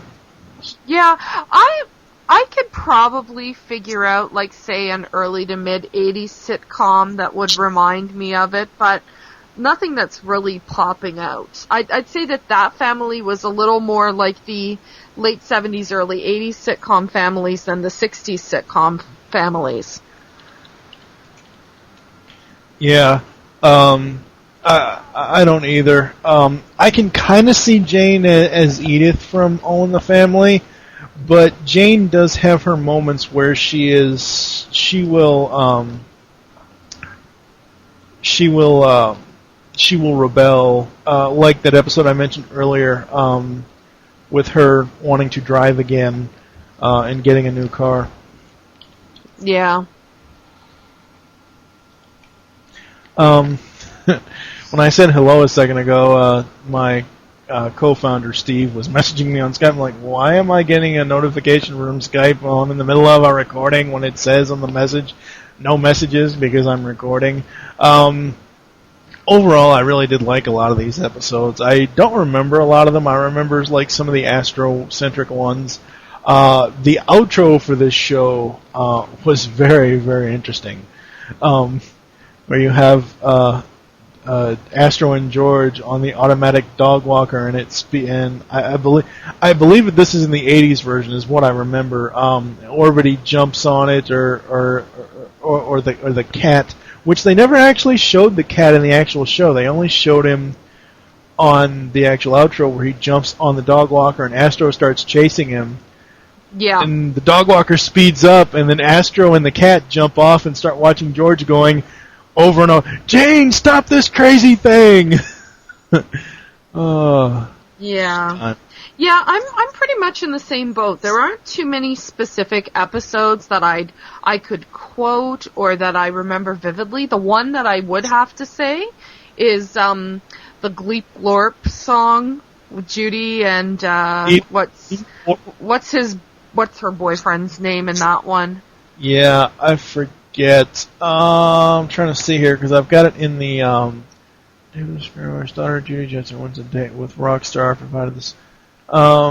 It doesn't say the name because the music segment is up next, and I'm looking here in the music information. It doesn't say the name of the rock star. It's probably like I don't know. It's some futuristic take on some celebrity's name. But the name of the song is Eep Op Ork That's it. Which translates to means I love you. Written by Hoyt Curtin and William Hanna and Joseph Barbera, the episode was a surrealistic Busby Berkeley space affair which prefigured conceptual MTV videos by decades. And that was the episode. The episode was a date with Jet Screamer. That's what his name was. Jet Screamer. That's it. That's what it was. But yeah, going back to the music part here, the theme song for this, along with the visuals, the same as the Flintstones. You can hear the theme song to this show, but you need to be able to watch the opening credits to get the jokes, because it's like, meet George Jetson, his boy Elroy. When it gets to his boy Elroy, they're all in the car, and he, encapsulates Elroy in this like mini car, and he floats down to school. Same thing with daughter Judy. When it gets to Jane, his wife, he hands her a bill. Now it never actually shows what dollar amount the bill is, but he hands her a single bill, and he's got his wallet in the other hand. And of course, she takes the wallet. Yeah. Which kind of sucks. And then at the end, when he gets to his own job, his car folds up into his briefcase, which I thought that was kind of silly, but it was kind of cool. Yeah, I guess parking isn't an issue. Nope. The only problem you'd have is, what if your briefcase opened in the middle of work? You'd have your car right in the middle of your workplace. Yeah. A cover of Eep Op Ork performed by the Violent Femmes is included on the 1995 tribute album Saturday Morning Cartoons Greatest Hits, produced by Ralph Stahl for MCA Records. Which awesome road trip music, let me tell you. You just pop that on a road trip, and before you know it, an hour has flown by. Wow. Huh. Yeah, I get into TV themes and stuff like that, like the actual original themes from shows, but I haven't really gotten into a lot of the covers. So I might have to actually look into that. What did you think of the music for this show? I thought it was, for the most part, it didn't stand out. Again, like with the Flintstones, the ones that really stood out was when there was an episode that centered around a character that was a musician or a band. The opening sequence, the opening song, it was very simple and effective, but it's not one, I don't find myself humming it. Whereas randomly I'll start humming the Flintstones tune. Oh, yeah. I didn't find it as catchy. There was a lot more of a score I found with the Jetsons. Right. Like a little more music than the Flintstones in terms of background music, but I don't know, maybe I just wasn't paying as much attention. Well, it could be. With the Flintstones. Well, see, with the Jetsons, now that you say you really can't hum it, I actually just started I just started humming it in my head. I'm like, oh wow. See, I can I like both themes, but I like them both for different reasons. Obviously, the Flintstones is more characteristic for those I like them for the individual characteristics that they basically flat out tell you the story of the cartoon before you actually watch an episode. You know, the main basis, like, you know, meet George Jetson, here's his daughter, here's his son, and here's his wife. So Yeah. you're basically subjected to the fact that, hey, this is, you know, these are the, you know, four main characters that you're going to see in this show, which I thought was really, really cool. And I do agree with you. The music in the Jetsons was significantly more pronounced than it was in the Flintstones. And I think the thing with that is that because the Flintstones never made new episodes in the 80s. Yeah. They ran the 6 seasons, and then they ran all the specials and the movies and, you know, whatever else. The Jetsons ran brand new syndicated episodes in the 80s. And that's why I always came to know this show in the 80s, because it was made when I was growing up. Even though the original 2 seasons or 1 season or whatever it was made in the 60s. Yeah. So I think that's what brings it more for me, you know, more for updating. Going into the legacy segment here, I looked and looked for the IGN thing. I couldn't find it. I don't know. It wasn't listed in the wiki. I don't know why it wouldn't be. Maybe they didn't rate the Jetsons, which I think if they didn't is a very blasphemous thing there. It's funny. We're in the break before we started recording the Jetsons part here. You actually looked up the IGN list, and yeah, I went completely homer because The Simpsons is the number 1 on the IGN Top 100 Animated Shows. I'm wondering if the entire staff at Fox picked the top 10. I don't want to know. Because some of the stuff that's on there, I'm like, really? Top 10? I don't think so. Yeah, I don't want to know. As far as the media for the Jetsons, for television specials, you have the A Yabba Dabba Doo celebration, 50 years of Hanna-Barbera in 1989. Of course, you have the Jetsons Meet the Flintstones and Rockin' with Judy Jetson were the television films. Theatrical releases are the Jetsons the movie in 1990 and the Jetsons coming in 2012. The live-action feature film. In May 2007, director Robert Rodriguez entered talks with Universal Studios and Warner Brothers to film a live-action film adaptation of the Jetsons for potential 2009 theatrical release. He also met with Universal Studios to direct a film adaptation of The Land of the Lost. Rodriguez was uncertain which project he would pursue next, though his latest script draft for the Jetsons by assigned writer Adam Goldberg was further along in development. Denise DeNova and Donald DeLine have signed on to produce the film with Hanna-Barbera Productions financing it. It is slated for June 1st, 2012 release into theaters from Warner Brothers Pictures, Universal Pictures, Troublemaker Studios, and Hanna-Barbera Productions. That got to be the most... I mean, normally when you see any kind of film, you have like 1 or 2 production companies attached to it, like, you know, Warner Brothers would be the distributor, or, you know, Universal would be, you know, but 4 different... Wow. 4... Yeah. How expensive and bloated is this going to be? I honestly don't know, and just doing this research is the first I've ever heard of this even coming to light. I had no clue Robert Rodriguez was even involved in any of that. I had no clue about it even being in the works as far as a live-action film, because honestly, if you look at the cartoon, you know, okay, people can build sets. I get that, but I mean, how realistic is it going to be? Yeah. Look at the Flintstones movie, the original 1994 one with John Goodman. Yeah. That's a good live-action representation of Bedrock. It just is, because obviously it's Stone Age, it's already happened, but how are you going to build a futuristic utopia? Especially when you're so close to the supposed time that this is taking place in, and none of this is actually happening. Yeah. Or very few things are happening. We are okay. If this does come to light and it is released in 2012, we will be 50 years away from the actual date of when the cartoon takes place in 2062. Wow. So yeah, that time period of when this show existed is only 50, 51, 52 years away. Wow. That's putting it into perspective, people. And that's a little scary, actually. Further appearances, you had the Fantastic World of Hanna-Barbera ride. Elroy Jetson is kidnapped by Dick Dastardly and Muttley, and it is up to Ride Guest to save him. You had Space Stars. Astro appeared in the segment Astro and the Space Mutts. I remember that. I don't know if you remember Astro and the Space Mutts, but...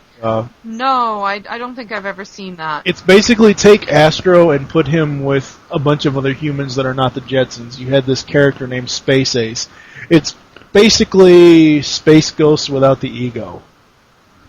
Okay. I kind of remember Space Ace, though. Yeah. Wow. Astro was in Harvey Birdman, Attorney at Law. Holy crap. Oh, yeah! Oh, my God. Love Harvey Birdman. It's so twisted. Yeah, some characters appeared in commercials for Electrosol and Tums in the 1990s. Go ahead. Yeah, I totally remember Jane Jetson in the Electrosol commercials, and every time I use my dishwasher, I think of her. At least you have a dishwasher. In the 1990s, George, Jan, and Astro appeared in the Christmas Radio Shack commercials. Judy, Elroy, and Rosie were mentioned. The Jetsons have appeared twice in Family Guy in the episodes Brian in Love and Meet the Quagmires. Rosie appears in the Futurama movie Bender's Game. She has been sent to the Hal Institute for Criminally Insane Robots after murdering Elroy and Astro. Holy crap, I don't think I ever want to see that episode of Futurama. I think that's the only episode of Futurama I've ever seen. It is? And I think that caught my attention. I was flipping channels and I'm like, what's Rosie doing on Futurama? Wow. That's crazy. The Jetsons family were seen in a Cartoon Network rap in 1995. The Jetson characters were main characters in the skit done by Robot Chicken where George was murdered. Why are people always trying to kill Jetsons characters? I don't know. There were several comics. There were a lot of games just like the Flintstones. Video games. There was Jetsons Way with Words for Intellivision. Holy crap, Intellivision. I haven't heard of that in years. The Jetsons by George in Trouble Again for DOS. Jetsons Cogswell's Caper for Nintendo Entertainment System. Robot Panic for Game Boy, Jetsons Invasion of the Planet Pirates for Super Nintendo, the Jetsons the computer game, the Jetsons Mealtime Malfunction for Apple, Space Race, which does not have a system next to it, and Flintstones Jetsons Time Warp for the CDI. Now, maybe that's a takeoff of the Jetsons Meet the Flintstones. Maybe that's a video game based off of the Jetsons Meet the Flintstones film. I don't know. I don't remember any of those games. I don't either. As far as DVD releases for the Hanna-Barbera Classics Collection, Warner Home Video released Season 1 of the Jetsons on DVD in Region 1 on May 11th, 2004, and also released it on Region 4 in 2006. Season 2, Volume 1 was finally released almost 5 years since Season 1 on June 2nd, 2009 in Region 1. No word yet on upcoming DVD set releases of the remainder of the second season and the third and final season. Which, that stinks. Yeah, and just to fill you in, Jetsons rated 46 on the IGN list. Oh. As we've said before, fuck you, IGN. Good. Yeah. Yeah. Anymore. The Jetsons Today, live-action film adaptation produced by Denise Genova alongside Donald DeLine with Hanna-Barbera Productions, Universal Studios, and Warner Brothers is set for 2012, which we had already said. Boomerang is currently airing only the 1960s episodes regularly, while some of the 1980s episodes are available for viewing on Into TV. However, Boomerang does air the 1980s episodes occasionally in Boomer Royalty Marathons. Also, the first 2 seasons of the Jetsons are available to download on Apple's iTunes Store and the Xbox Live Marketplace. Forbes magazine valued Spacely Sprockets at $1.3 billion on their 25 largest fictional companies list. Now that's a cool list. I find that funny. I find that very funny. Oh yeah, and it is listed here. It's listed in the Today's section about the IGN thing. Holy crap. So I guess I did find it. I just didn't put it in the right place.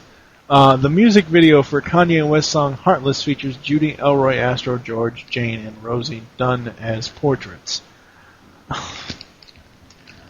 Oh, that Kanye. I wasn't even going to bring that up. I just don't like how some...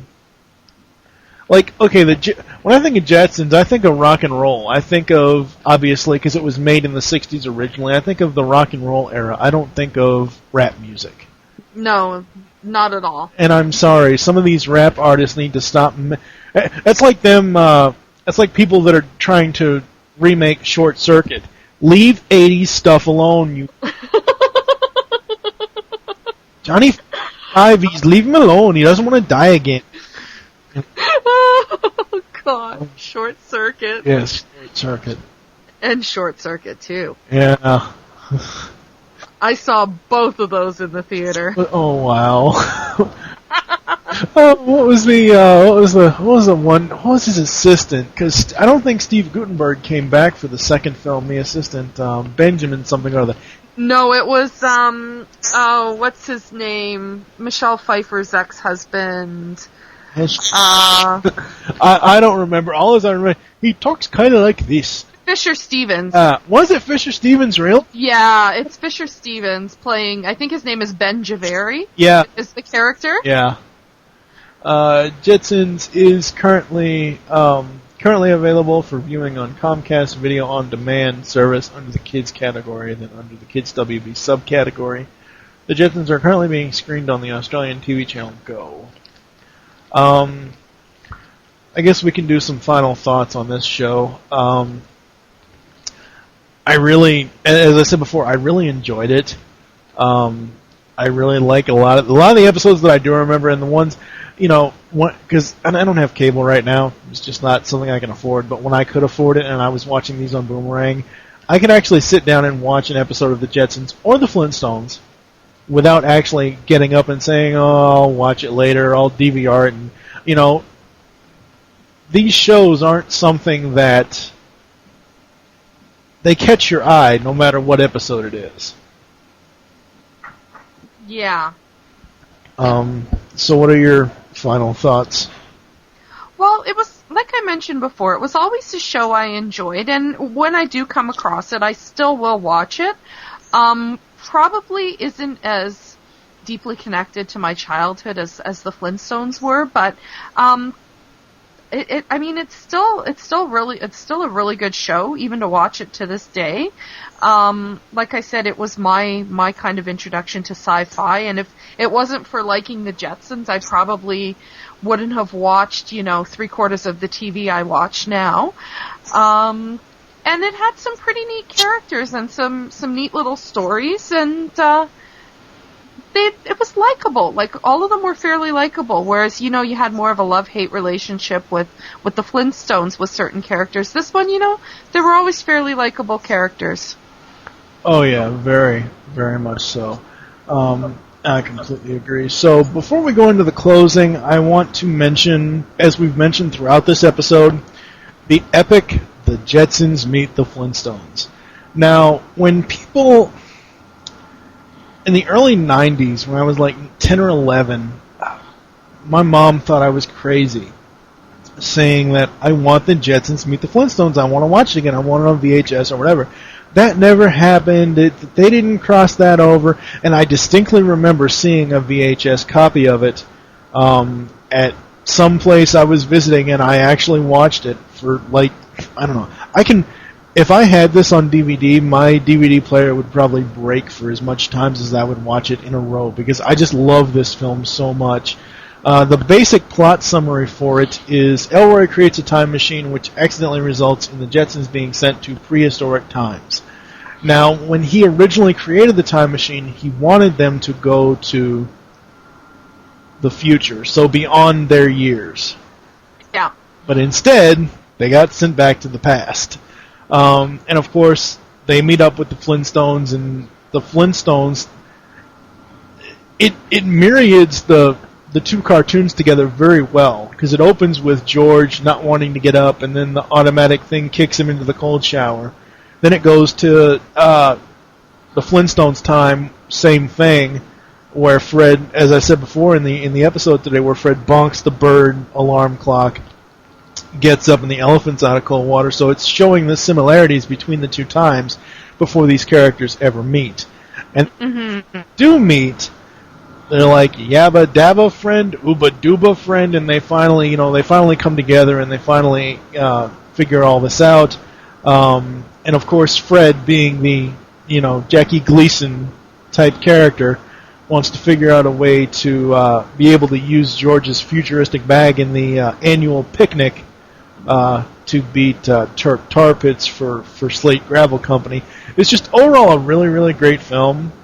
And then later, the Flintstones actually get switched. The Jetsons get left behind in prehistoric times, and the Flintstones go ahead to the future. And you got Fred working for Spacely and Barney working for Cogswell. So I think it showed a very good amount of Fred and Barney being that hate part of their relationship, of their friendship. Yeah. Because, Spacely and Cogswell don't get along, and of course, if they're going to have alternate competitors. And this is the cartoon where I believe Centro was first introduced, Cogswell's dog.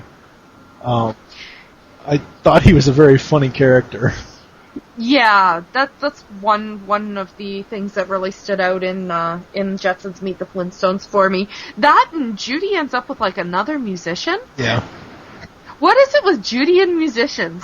What is it with women and musicians in general? Well... Well, seriously, honestly, because that's the same thing.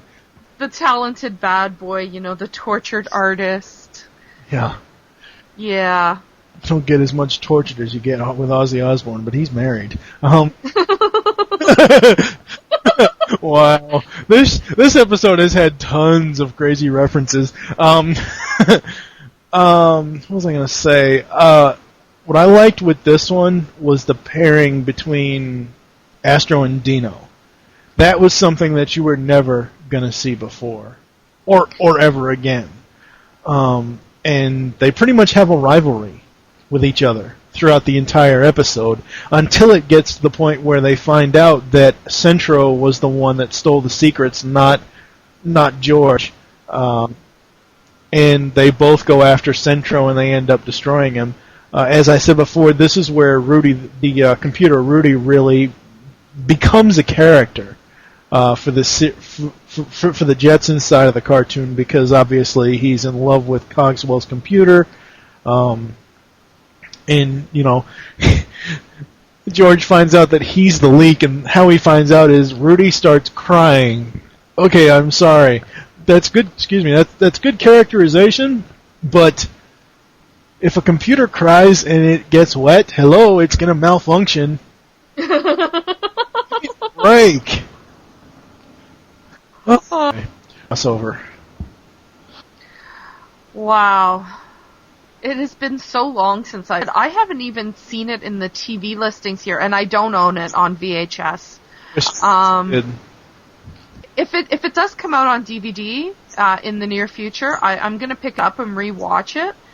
The picnic was always kind of fun for me, because I remember going to picnics like that, and I'm like, oh, that totally would have come in handy. I think I really would have liked to have seen, a big, epic shopping sequence with the ladies. That would have really made it for me. You mean Betty, Wilma, and Jane, all three of them? Oh, yeah. That would have been fun.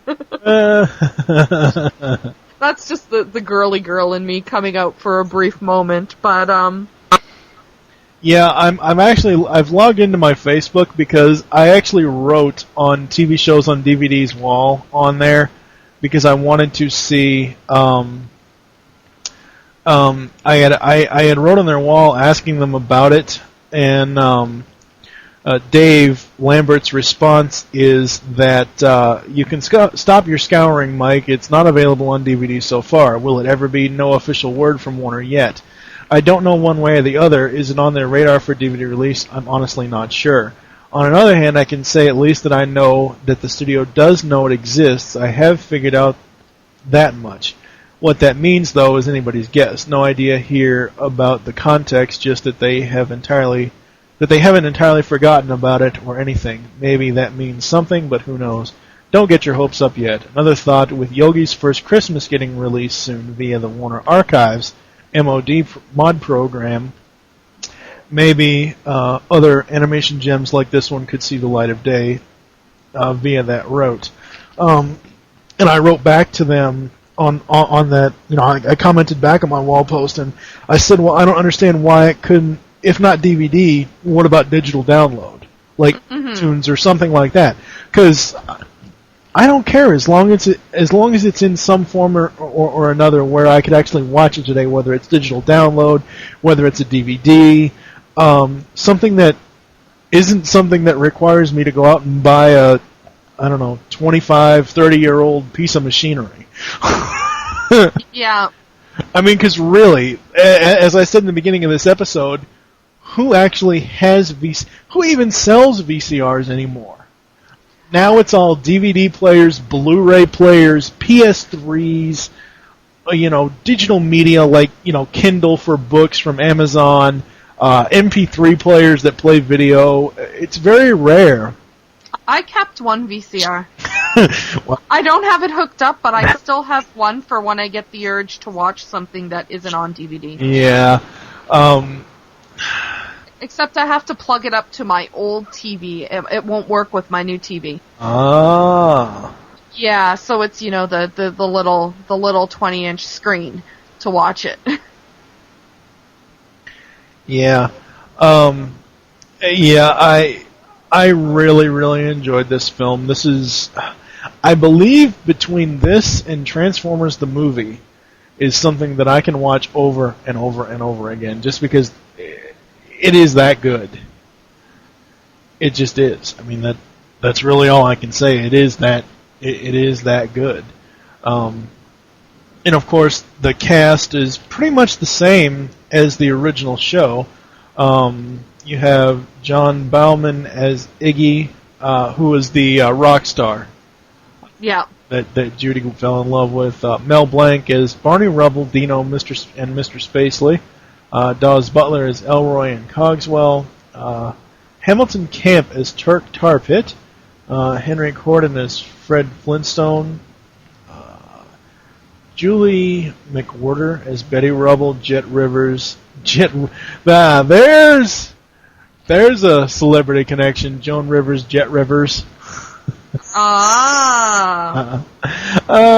Investor, panelist, and harem girl. Don Messick as Astro Rudy Mack, announcer and store manager and robot voice. George O'Hanlon as George Jetson. Penny Singleton as Jane. As far as the pop culture reference here, the movie was referenced in the Simpsons episode A Star is Burns. Bart Simpson is watching the movie The Flintstones Meet the Jetsons after he criticizes the cheap crossover. Jay Sherman, the main character of the animated TV show The Critic, introduces himself to Bart. Which, as we all know, Yeah. The Simpsons is nothing but cheesy stuff sometimes. The film has been released on VHS 3 times, first by Good Times, then by Kid Classics, using the same cassette as the previous release, and most recently by Warner Home Video on July 3rd, 2001. Okay, if it's been released on VHS 3 different times, even though the second release was the same cassette as the first one, again I ask, Why no DVD? You know, one thing I had no clue, and I can't remember the character name, but when you were reading off the credits, the musician boyfriend, you said John Bauman, and I had to look it up. That's Bowser from Sha-Na-Na. Yeah, it says on here, John Bowser Bauman. Yeah, that's Bowser from Sha-Na-Na, which is another show I watched as a kid. Holy. Yes. And one thing that really also has been a running gag on ToonCast is how many times we can cover a show that because ToonCast is all about covering shows that we grew up watching. And in a majority of our shows that we grew up watching, Andrea Romano has been the casting or voice director, and she was the voice director for this crossover film. Wow. So yeah. So I think we're gonna do some final thoughts on the entire franchise of both of them, and then we'll go into the official closing. So, what are your final thoughts? Well, thank you so much for the trip down memory lane. There were some things that I had completely forgotten about, and I, just talking about this all, I really want to go out there and track these down and watch them all again. That happens every time I do an episode of this show. Because when we first started, our first episode was the Nintendo cartoons, Super Mario Bros. 3, Super Mario World, Captain N, stuff like that. The second episode was Animaniacs. Third episode was Tiny Toons. Fourth was Voltron, Voltron and Thundercats. All these 80s cartoons that I grew up with. Every time that I would finish recording an episode, or when it, because we release them every Wednesday.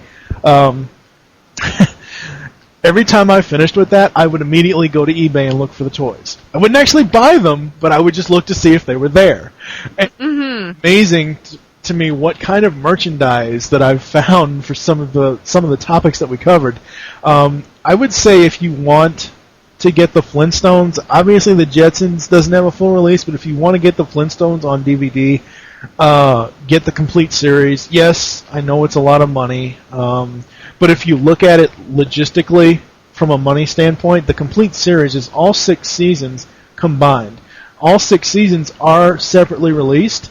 If you add all that money up of buying each individual season, you're going to come up with the same amount as you would pay for the complete series set. Yeah. So I am a big fan of waiting for complete series sets on DVD than going out and buying the individual sets, unless the individual sets are the only thing that is available. Yeah. So this is the time to plug anything. If you have anything you want to plug, now's the time. Well, just to check out thetelevixion.com, like I mentioned, going to be launching a new podcast over the next week, and be getting some really cool video footage up that I filmed over the summer at a couple of the cons I went to, in addition to your regular TV coverage. Yay, cool. You need to start getting into NDIS. So thank you for joining us here on ToonCast. There are several ways to get in contact with us or leave feedback for the show. The first is you visit www.geekcastradio.com and find all the other GCRN podcasts there. The second is you can stop by www.PrediconEmpire.com/CafeSpark and get all your GCRN Transformers discussion topics there. Those are our forums. The third is you can leave show feedback on iTunes. Please do this. I did not check before this episode, but I believe we have like 5 or 6 reviews, mostly positive, so that's good. The fourth is you can visit the www.earth-2.net forums and find our threads for the shows in the self-promotion section.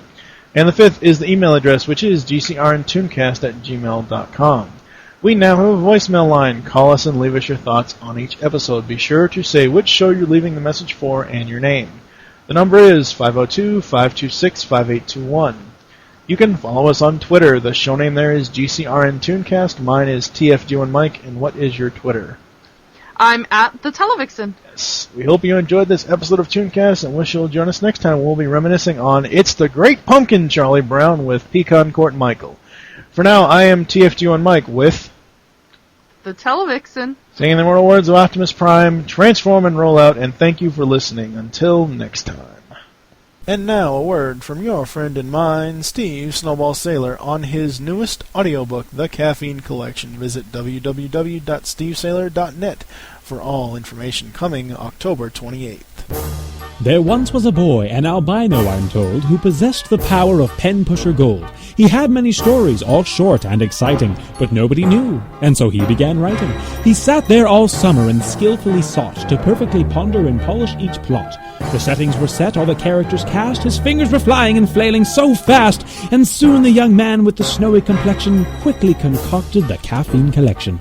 He smiled, satisfied with his clever creation. Oh, the things that did pour from his imagination. Stories of pirates and future police, of devils and bullies, and a twist press release. Fantasy, mystery, both are included. Comedy, action, no genre excluded. You say to yourself, it's too good to be true, but author Steve Sailor would not lie to you. An audiobook so you don't have to read. And hey, $15 is all that you need. From the author of the podcast novel Black Shadow, Steve Sailor presents The Caffeine Collection, a dynamic audiobook collection of short stories presented by ringtonefeeder.com and stevesailor.net. Steve presents a genre mashup of multiple stories for your ears. I have to be on caffeine to write all this. Steve Sailor presents The Caffeine Collection, on sale October 28th, 2009. So mark this date down so you will not forget. For more information, stevesailor.net.